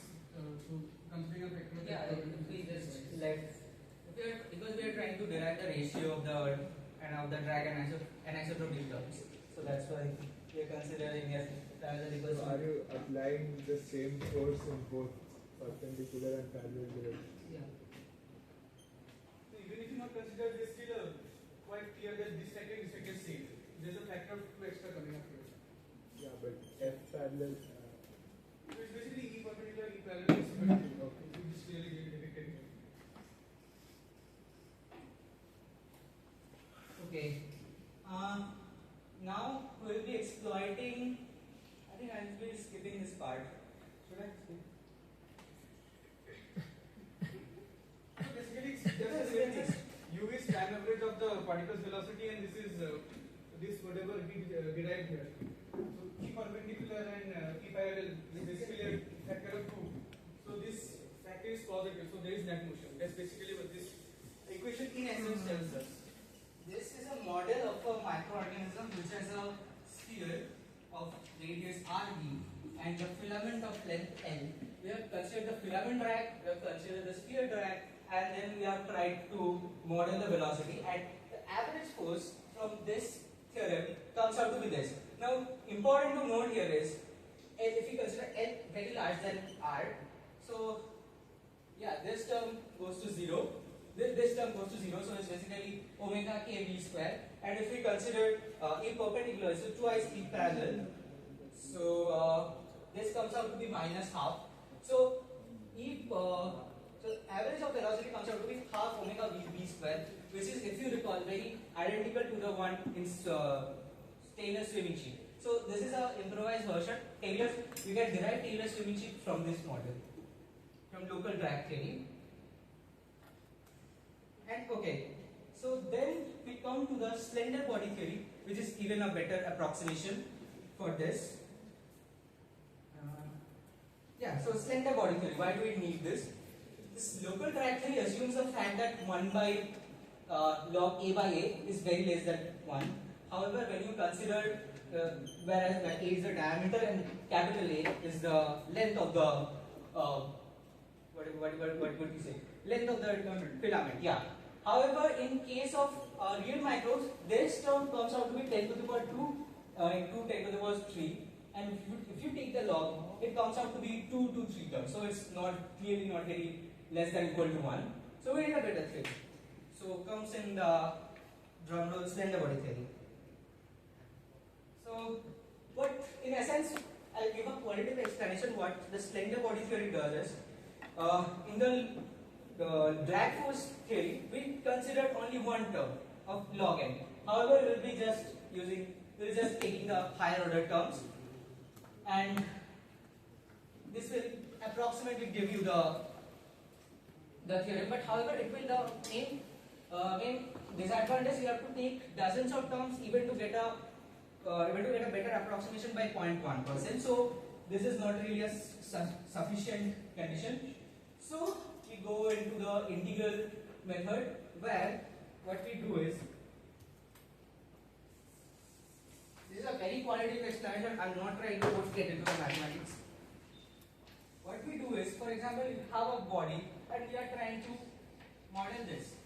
So what Lighthill told was, Lighthill in his John Feynman lecture proposed was, you take Stokes' leg. Basically, you take first order terms, the second order terms is the region you are doing, and you consider everyone other as the first order terms. So, and you integrate it over the whole region. So this is what it comes out to be. This is R0 minus R is this distance. This is R0 minus R. If this is greater than Q, this is Q, and this is R0, R0, and this is R. If this thing is greater than Q, then you can take the Stokes-Lake theorem where G is a Oseen function, Oseen tensor, and F is the force per unit length, and this is the for this region. So this is how you can model. And okay, so now that we have come to historical, now we'll be discussing how some microorganisms swim.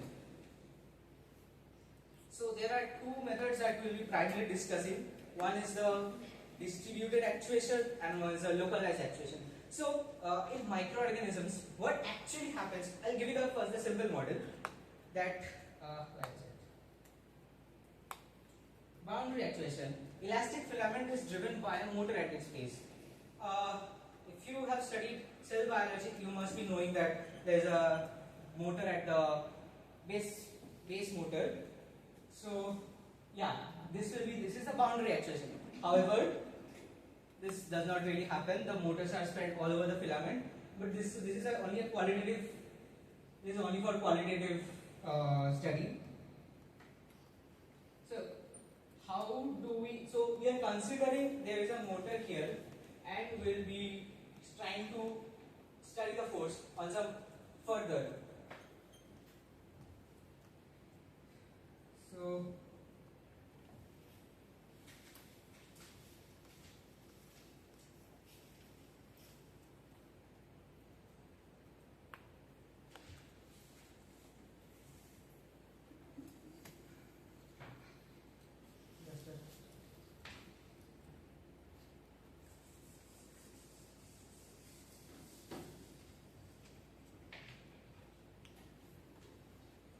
okay, so we'll be deriving the hyperdiffusion equation, which is a equation in fourth order terms.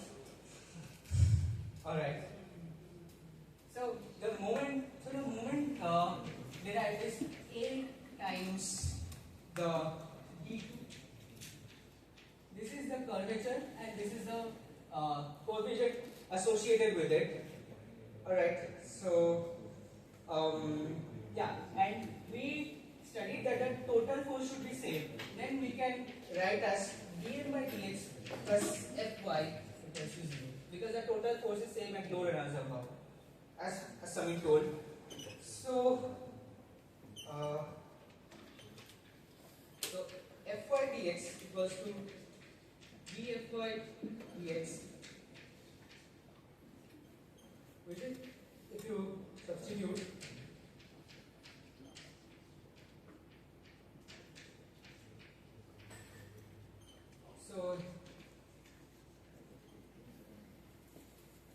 so now you can see fy is equal to this term, and we know fy is equal to squiggly perpendicular dh dt equals to minus a d4h by dx4.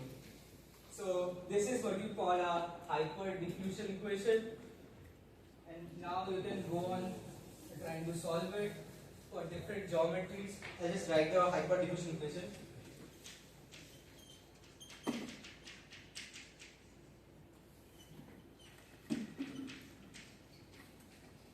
Now you can go on solving it by separation of variables, trying to range of x comma t equals to capital H of x, e of p, and go on doing all that. But but yeah. So now we're going to distributed actuations where molecular motor are spread across the filament. So eukaryotic flagella and cilia use this actuation where the molecular motors are spread across the entire length of the flagella, and the sliding is caused by action of ATP driven dynamic motors spaced 24 nanometers along the microtubules. Yeah, so this is the 9+2 structure of these of axoneme of Chlamydomonas, where we'll be considering this diagram where we have tried to project the three-dimensional cylindrical object, if we consider cylindrical, into a two-dimensional with the top and the bottom layers, and we'll be trying to model the drag along with it.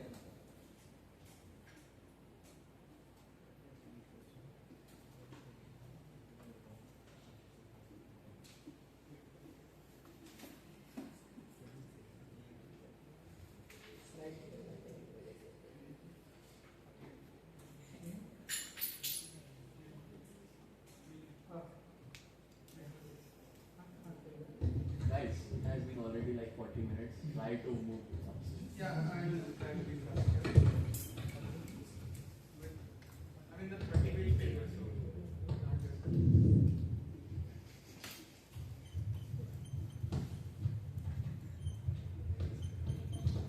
So, as we already discussed, this part of the equation we derived in a way.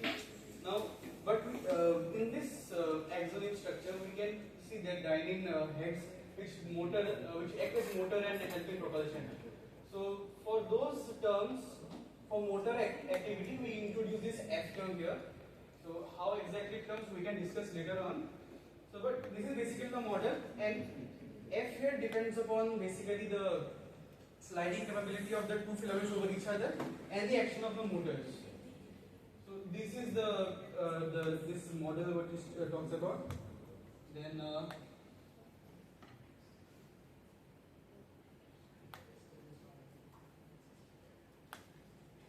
yeah, so we can improve F by using some other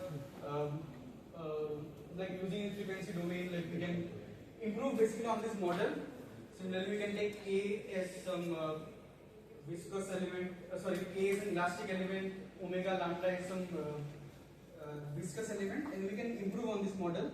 But at the end, it's just a it's quite a convenient model for numerical explorations. Now, what I will discuss now will be a short part regarding how cells interact with each other, because it is a bit less mathematics heavy, hope so. And also like how we apply this in the real world. Now, when you talk about cells, we just don't talk about just one cell. One cell moving around is quite boring. We want interaction between cells.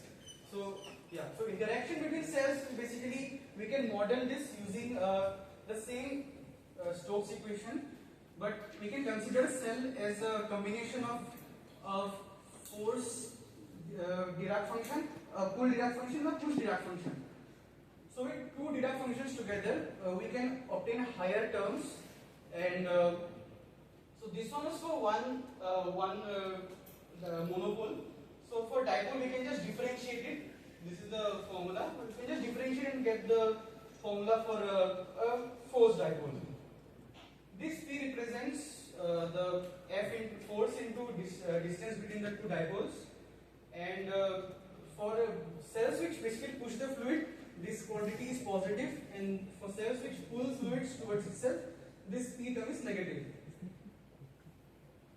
So when we use these angles, so last equation we saw this angle is there. This angle is basically the angle between the two cells oriented, apart angle they are oriented. So based on this theta, we can basically find out how this, also a point here, UR is not velocity of the particle. UR is the flow field velocity, the velocity of the fluid particles around the particle. So suppose there is a particle here, it moving in this direction. Suppose another particle is moving in this direction. So So the angle between them is 90 degree. So this term comes out as negative because this goes to 0. So because of this particle, the flow is in this direction. And similarly for this particle, the flow is in this direction. So we can say that there is an attractive force between them because of the force fields they generate. So these are pusher cells. So P is positive. These are puller cells. So P is negative. So the interaction is completely opposite in this case. We can also talk about other interactions such as the rotation of bodies because of the other cells nearby. So this is vorticity equation.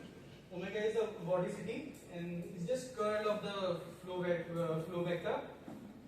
And so basically for a sphere, the omega, the rotation speed is half of this vorticity. For other complex geometries, it is similarly, we can model it with other factors such as the strain, tensor and stuff.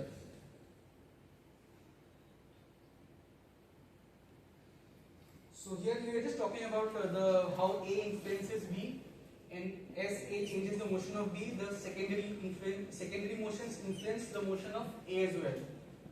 And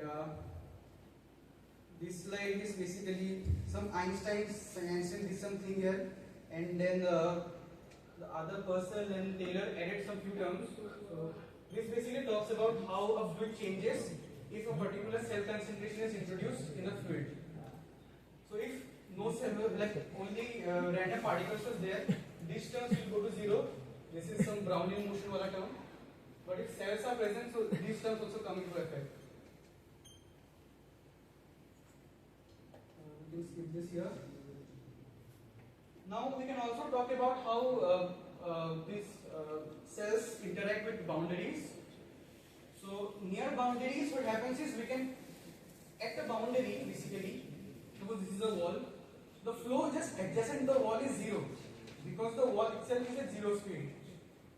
So the primary assumption of Stokes any viscosity is that near the boundary conditions the velocity is 0.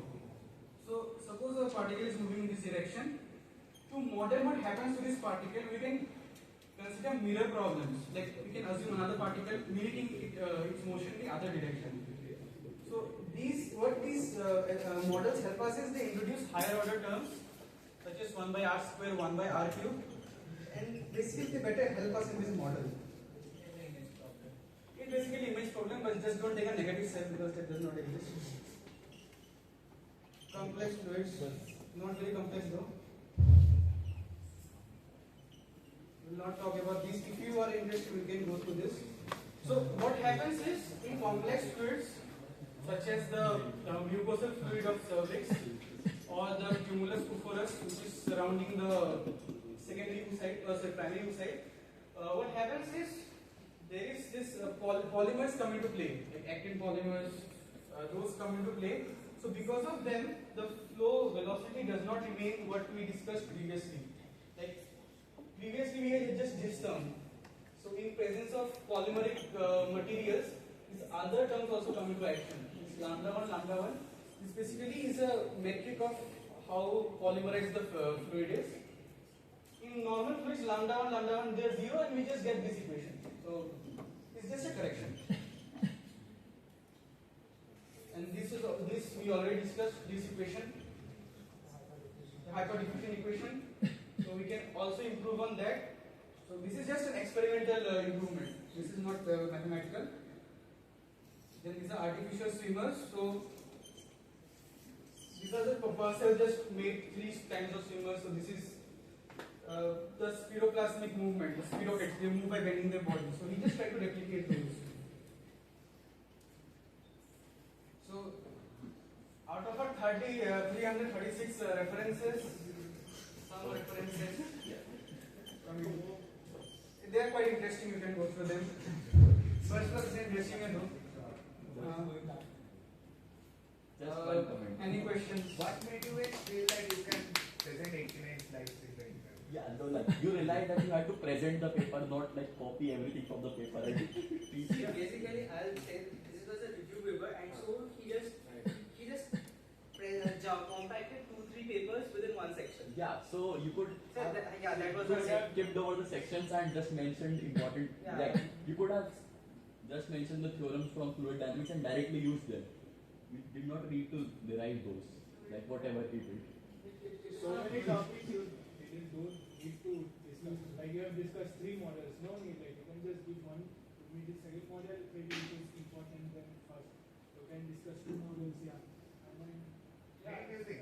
Samir, did you practice presenting before? Why not? You should. I mean, just making slides doesn't mean that you can be able to present, right? You have to at least try speaking in front of someone. And secondly, it was a very in-planned presentation. Like, how can you even think of presenting 89 slides in 20 minutes? So, like, next time when you are making presentation, make just the gist of it. And I understand that you guys understand the entire thing. You can explain me on the board the entire thing that I understand. But that's not how presentation is. It's not a lecture that you are taking. It's a presentation. It's a paper presentation. 25 minutes can go to 30 minutes. It's fine. But it shouldn't go to 45-50 minutes, right? So basically, there was a problem in filtering out the data, what we should input and what Yes, not. that you have to learn. Yeah. That is, and you talked about a 30-page review paper, right? People have been given bigger papers than this. And they have to, the art is to select what to present and what not. Yeah. Fine, you will learn it. That's Also, Samir, like when you are talking about a theorem, explain the theorem, don't derive it. Like when you were discussing reciprocal theorem, you said this is the theorem, this is the derivation, now we move on.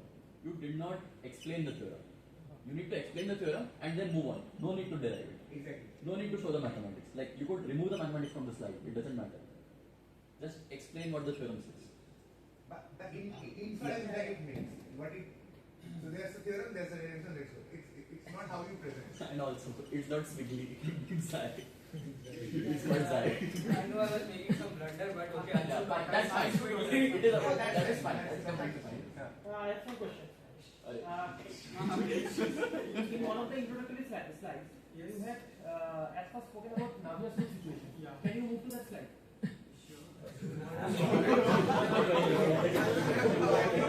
I think we can take discussions after. Yeah.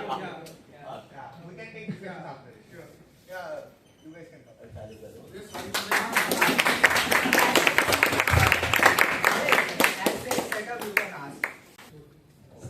Last presentation of the day. We won't keep you for too long. I'm Vidhi, this is Fatima, and this is Nihi, and we'll be presenting the papers Observation of Gravitational Waves from a Binary Black Hole Merger and the section Gravitational Wave Detectors from Gravitational Waves Sources, Detectors and Searches. So let's begin at the beginning. In 1916, Albert Einstein predicted the existence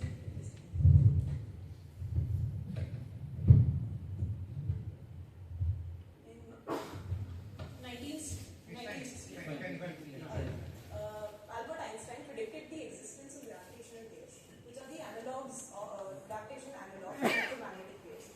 And he realized that the amplitude of gravitational waves is quite small. But the actual physical significance of gravitational waves was debated in the Chapel Hill Conference in 1957. In the 1960s, Joseph Weber designed the first gravitational wave detector called the Weber bar. Unfortunately, he was discredited because the experiments could not be replicated. Then, in 1974, Russell Allen Hulse and Joseph Taylor discovered the Hulse-Taylor pulsar, which is a binary pulsar system.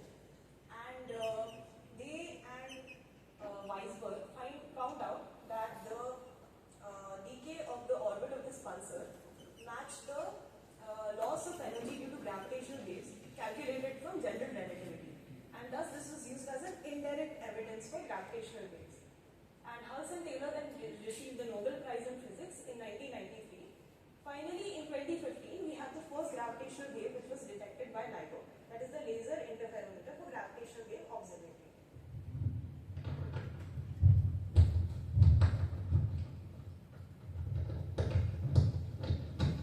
On September 14, 2015, the LIGO, the Laser Interferometer for Gravitational Wave Observatory, detectors in Hanford, Washington, and Livingston, Louisiana, they detected the signal GW150914. On extracting information from the signal, estimates regarding the Schwarzschild radius and the total mass of the system were made. Based on these estimations, black holes were concluded to be the only objects that could merge to generate the observed signal. So the earliest man-made gravitational detectors are actually thought experiments. You have a spring and you keep two masses at the ends of the spring.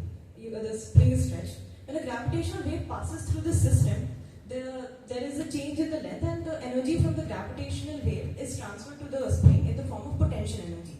When the frequency of the system matches that of the wave, resonance occurs, and the amplified response is used as a evidence for the detection of the gravitational wave.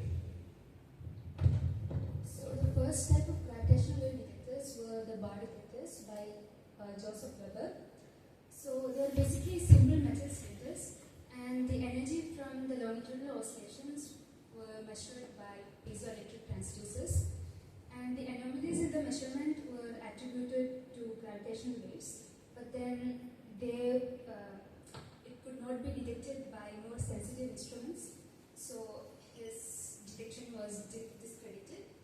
So the sensitivity of a bar detector is limited by the thermal motion of the bar detector due to temperature, then the mechanical quality factor Q, which determines how well the bar can sustain these oscillations, and also the fundamental limit based on quantum noise. So because of these limitations in the sensitivity, another type of detectors, that is the interferometers, were proposed. So these are Fabry-Perot cavities. This setup involves two mirrors which have some reflection transmission properties, and a laser beam is passed through both the mirrors. When the length of the mirror is such that the outgoing and the incoming laser beam perform resonance, that is, the phase difference should be 2 pi into n, where n is an integer. So when a gravitational wave passes through the setup, there is a change in length between the two mirrors, which causes a change from the resonance state, and thus a gravitational wave is detected. The microcell interferometer works by splitting a laser beam into two perpendicular arms, where the beams reflect off the mirrors and recombine to create an interference pattern.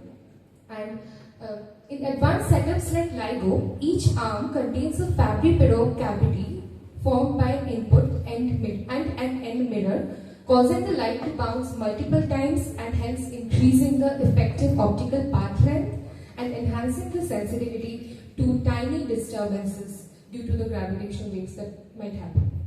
In order to obtain exquisite sensitivity to distance changes between the arm mirrors, the relative position of the beam splitter is locked with respect to the arm input mirrors, as you can see in the diagram. So the technique used to lock the mirrors into position is called Pound-Rever-Hall technique. Basically what happens is the laser light has some frequency, and sidebands are added to this laser light with the frequency of the laser light plus minus a modulation frequency.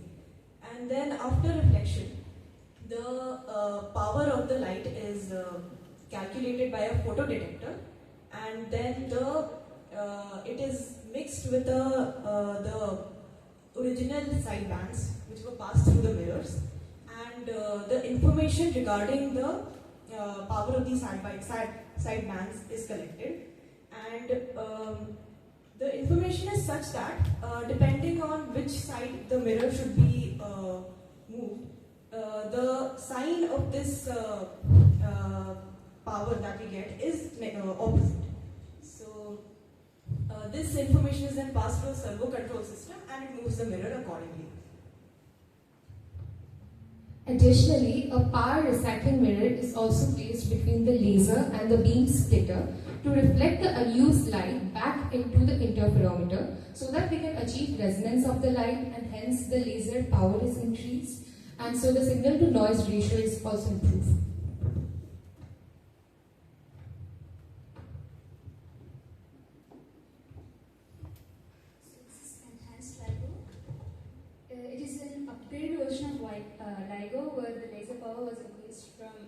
6 watts, 20 watts, and the magnets were replaced for higher sensitivity. And that is Virgo, which has 3 km long arms and 17 watt laser power. It is able to measure lower frequencies than LIGO because it has more seismic isolation, because it uses a 5-stage pendulum system called super attenuated.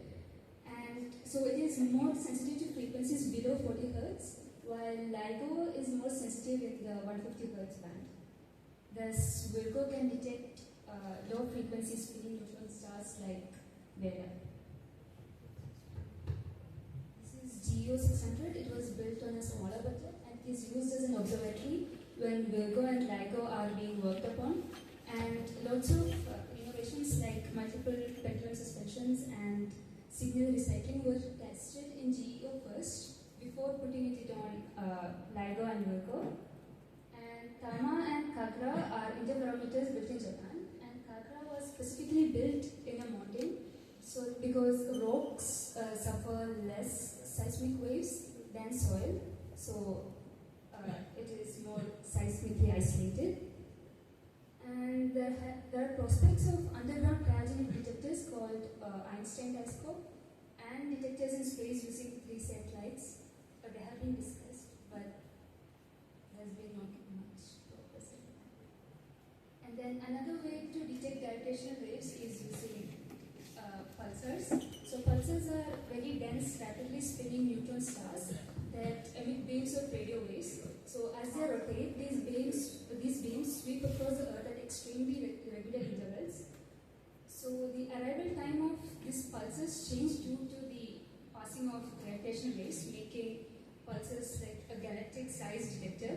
So radio astronomers aim to detect very low frequency random gravitational waves through this precise pulsar timing, monitoring time residuals from many millisecond pulsars across the sky to identify a common gravitational wave-induced pattern. And future detection prospects hinge on reducing astrophysical noise and expanding the number of stable pulsars, with potential for detection before ground-based interferometers which require sensitivity.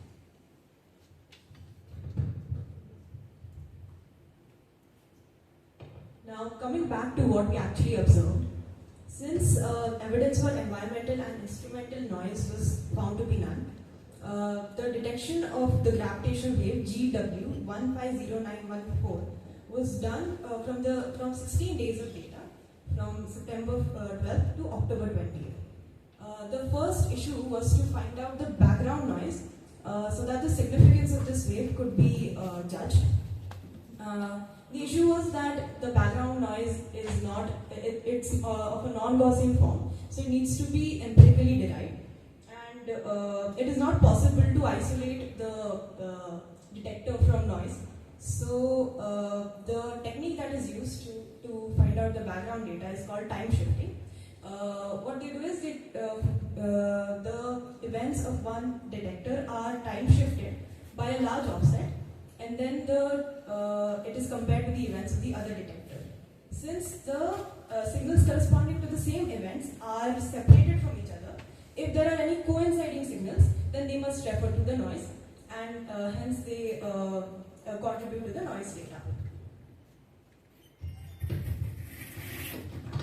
So 2 search methods were used for detection of the gravitational wave, namely the generic transient search method and the binary coalescent search. So firstly, the generic search method. So what happens is that it detects coincident excess power in time frequency representations of the detector's trained data without assuming a specific waveform and using a maximum likelihood method to reconstruct common signals and rank events by the detection statistic. This statistic is calculated from the coherent signal energy and the residual noise energies. So what happens is that it uses 3 search classes, C1, C2 and C3. C1 is when the frequency time morphology matches a known noise transient. In C3, the frequency is increasing with time, and C2 are the remaining times. So GW150914 was found in class C3 with statistic eta equals 20. This is measured on a background equivalent to over 67,400 years of data. And its false alarm rate is lower than 1 in 22,500 years. The search class C3 reduces background noise by constraining signal morphology. Without this constraint, we can also consider a two-class search comprising C1 and the union of C2 and C3. This search found that GW150914 is in fact in the C2 plus C3 class. And this has a false alarm rate of 1 in 8,400 years. And so a very low probability of it being a false one. So in this graph, the x-axis shows the detection statistic, which is obtained from the signal and noise energies, and the y-axis shows the number of events. And using the search classes method, as can be observed from the graph, the likelihood, the GW150914 has the maximum likelihood. Now moving on to the binary coalescence search method. The binary coalescence search targets gravitational wave emission from 1 to 99 solar masses binary systems, and approximately 250,000 templates are used for this. The search calculates the matched filter signal to noise ratio ρ for each template and identifies maxima related to the signal's arrival time. For each maximum, a chi-squared statistic is calculated to test the consistency of the data across different frequency bands with the matching template. This test determines if the data aligns with the matching template, and coincident events from both the detectors are selected within a 15 millisecond window, and background is estimated by time shifting signal to noise ratio peaks approx 10 raised to power 7 times. And GW150914 had a detection statistic of ρ equals 23.6, as you can see in the graph, and with no background events exceeding it, giving a false alarm probability of even less than 2 into 10 raised to minus 7, as confirmed by an independent search.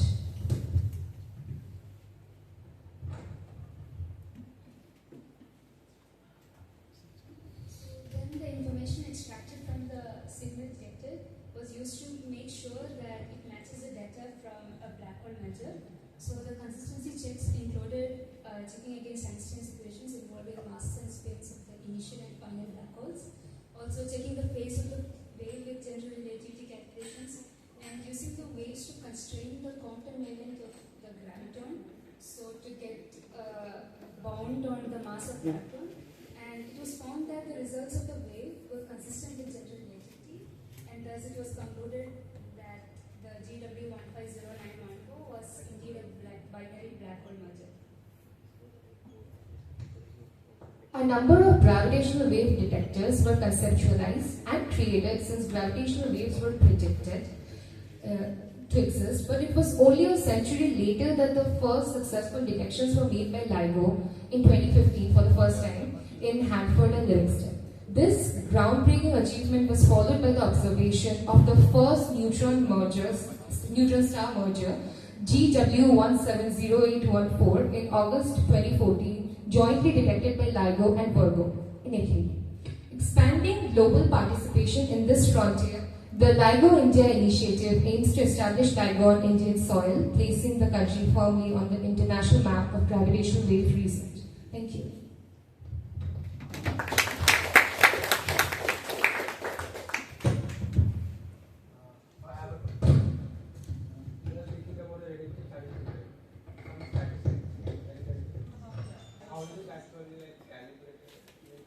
So in the generic transient search, they use the information from the signal and the noise. So there is a formula that they use, the noise energy and the signal energy, and then they use it to calculate the statistic which is associated with the significance of the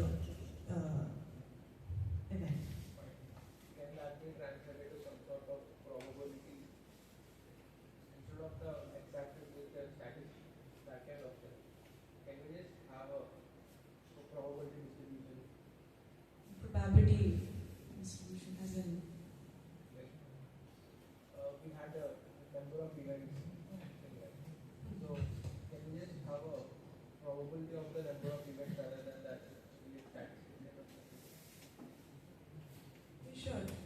but the graph that was there was to signify the significance of the over the background.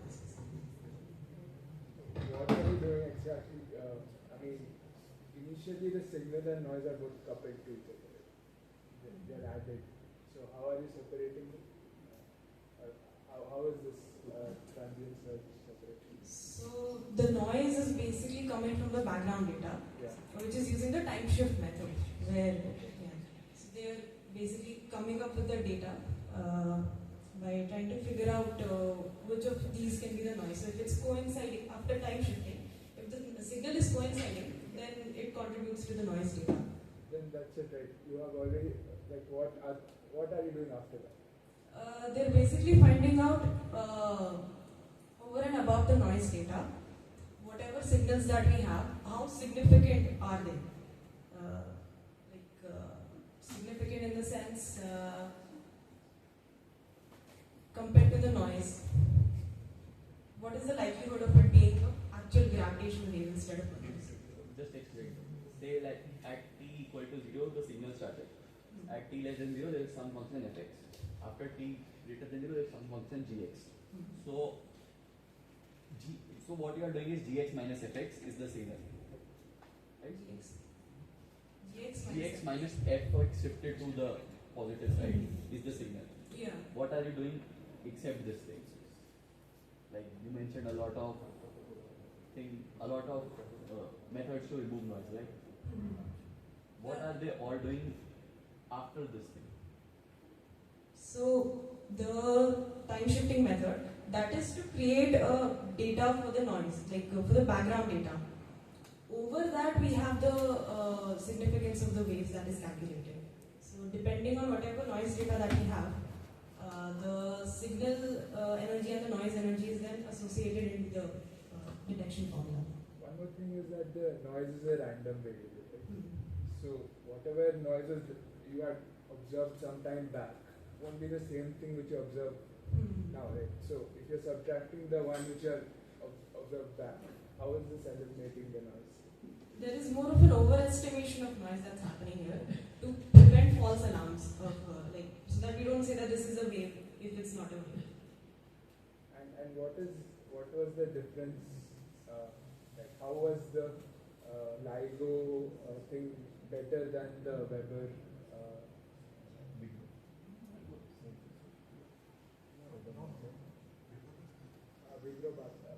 The Weber bar which you mentioned.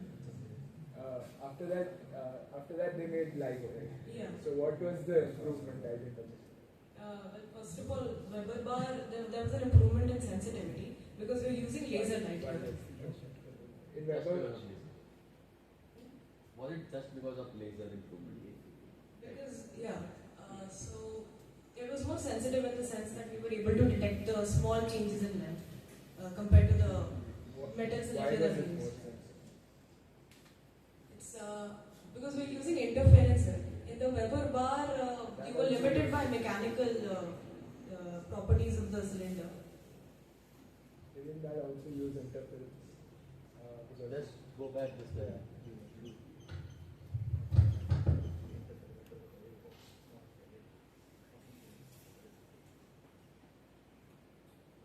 Yeah, this.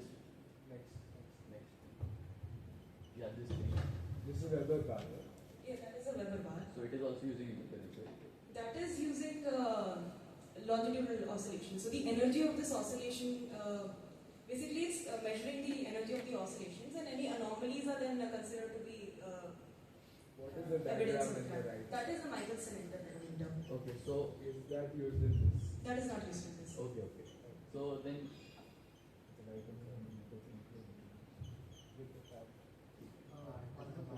Does the paper go into details of how exactly the interferometry works? Interferometry? I had a doubt regarding that. It goes over in the fabric cavity. So it mentions that if you have like parallel plates and plane of light, then there are some approximations that are done. How exactly is this able to detect the gravity?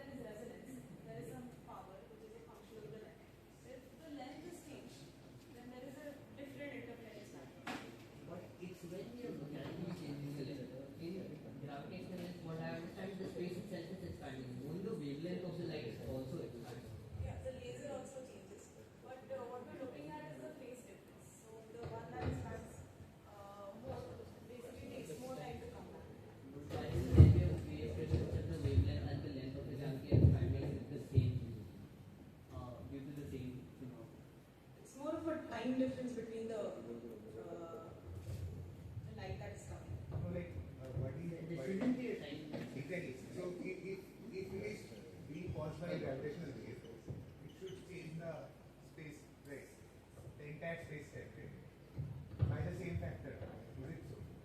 It's like a very fundamental, maybe unrelated to the detection. And if it is so, then why would there be a change at all? So the question is basically when gravitational waves strike the interferometers, everything expands. The wavelength of the light expands. The interferometer expands. Every length expands and contracts. So why will there be a detection? Why will there be a phase difference between this arm and the front? That's the question. Yes. Because they're changing by different lengths. So one expands, the other actually contracts. So difference in the both the lasers that are coming in the Michelson. But what is the order of these, like length order of these instruments? LIGO is 4, it has 4 millimeter of arms. And what is the wavelength order of the gravitational wave? 10 to the minus 20. 20 minus 20. But like when one arm is extending, so the wavelength in that arm also is extending, right? But the wavelength in the other arm is not extending. If it's we are assuming asymmetric extensions of the arm, so there should not be a phase difference, right? Because the wavelength is extending in one arm, according to the ratio that in that arm is also extending, while the other arm does not extend. So there should not be a phase difference.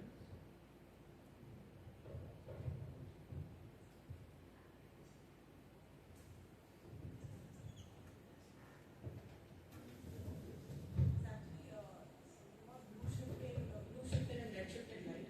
So one of the light takes more time to come back. So there is a phase difference between the two, which generates a different. Like the main basic question is why does it take more time? I think in the terms of speed of light, like one arm speed of light would be constant, while the other, when it extends, the speed of light would be c. In that also, doesn't matter that the wavelength extends or not, the light speed would be c, so the time taken would be more. After the gravitational wave passes, then the wavelength would be back to normal of both. So only difference remains is the time shift, right? Because while the wave was extending, the wavelength was also extending. It took more time to reach because the length increased. So like the frequency also changes to keep the sequence. Yeah. Do you understand the point? So basically, even if the wavelength changes, the speed will remain same, right? So that will lead to a time lag, right? Yeah. So I think you will observe beats in the instead of everything.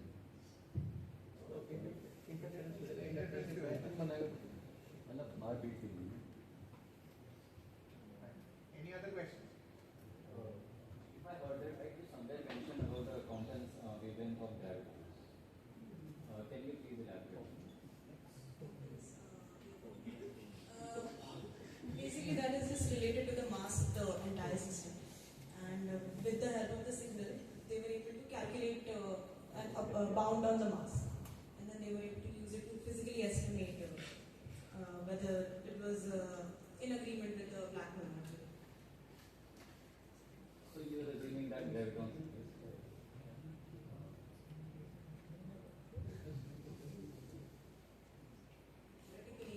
explain this to gravitational wave, right? So there is no need for assuming that. नहीं पूछना assume कर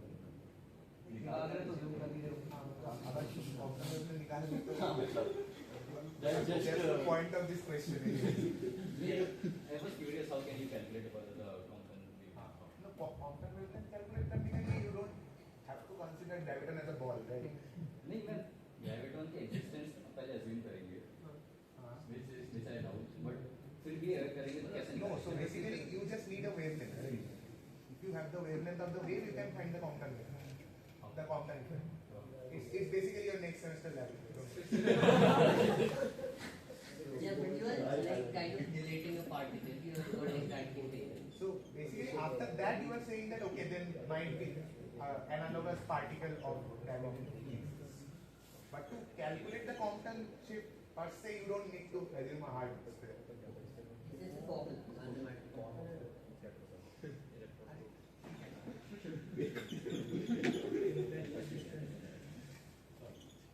You are using a Fabry-Pérot to get the interface, right? So in Fabry-Pérot there are multiple reflections. So the time shift that you are getting is not one time shift but multiple time shifts. So that would lead to multiple interference patterns, right? That would overlap each other. There is a time dependence. No, suppose time shift between one reflection is delta t. So after like say n reflections there will be n delta t time shift, right? So that will lead to multiple interference patterns overlapping each other because there are multiple reflections in the cavity. So won't that lead to like an even distribution over like multiple reflections, multiple interference patterns? So you won't be able to identify one minimum and one maximum because minimum of one interference pattern might overlap with maximum of one other.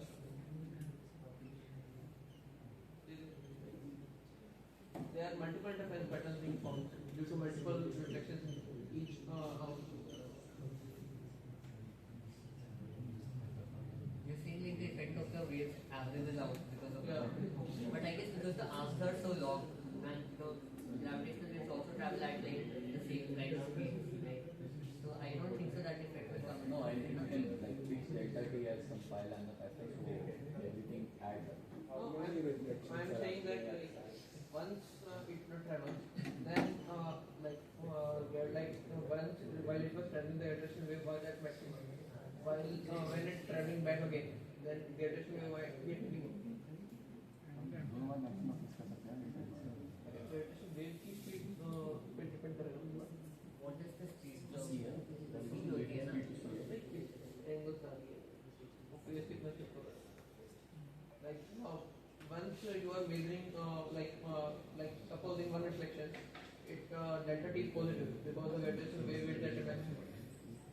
While in the second reflection delta t may be negative because it's at negative because it's minimum because it's contracting because like suppose the light goes from here to here and the arm is extended so delta t is positive. While in the second reflection the arm is contracted so delta t is negative. So there will be multiple interference patterns with multiple delta t that overlap each other.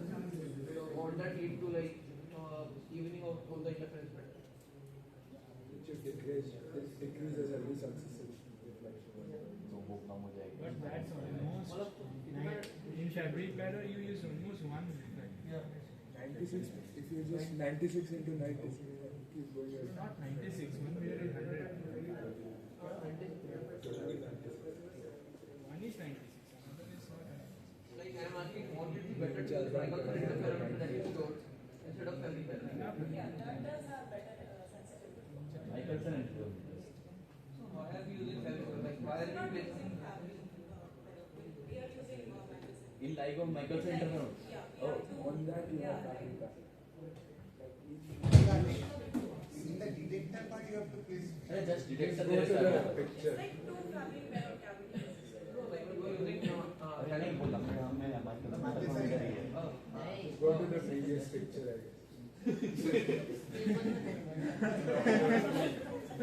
No, Just, you have two Fabry-Pérot. Each arm itself is a Fabry-Pérot gap. So it's a Fabry-Pérot. It is a Fabry-Pérot. Which is in Michelson. Which is in a Michelson. So like it would be उससे better निकल रहा है ना जो चीज उसको अच्छा निकल सामने निकल रही है.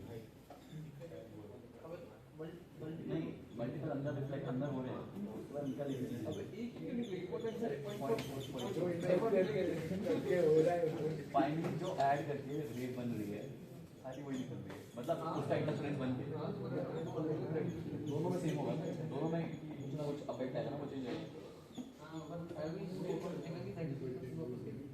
उसके अलग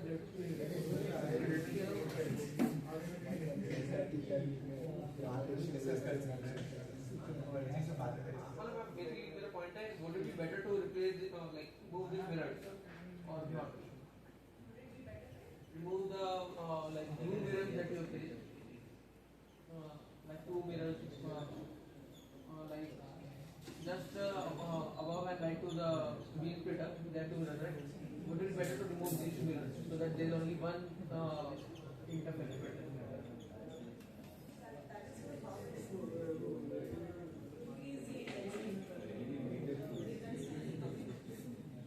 But like that will lead to like evening out of the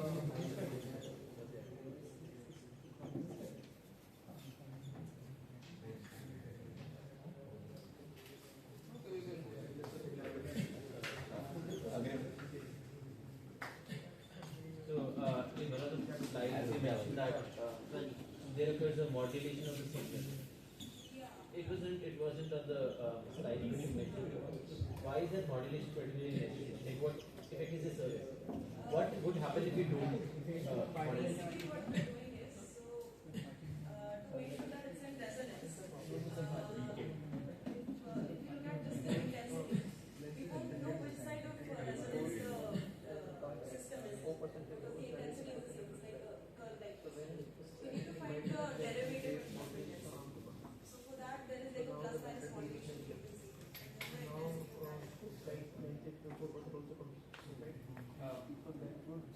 What would happen if there is two different surge? which is making the difference.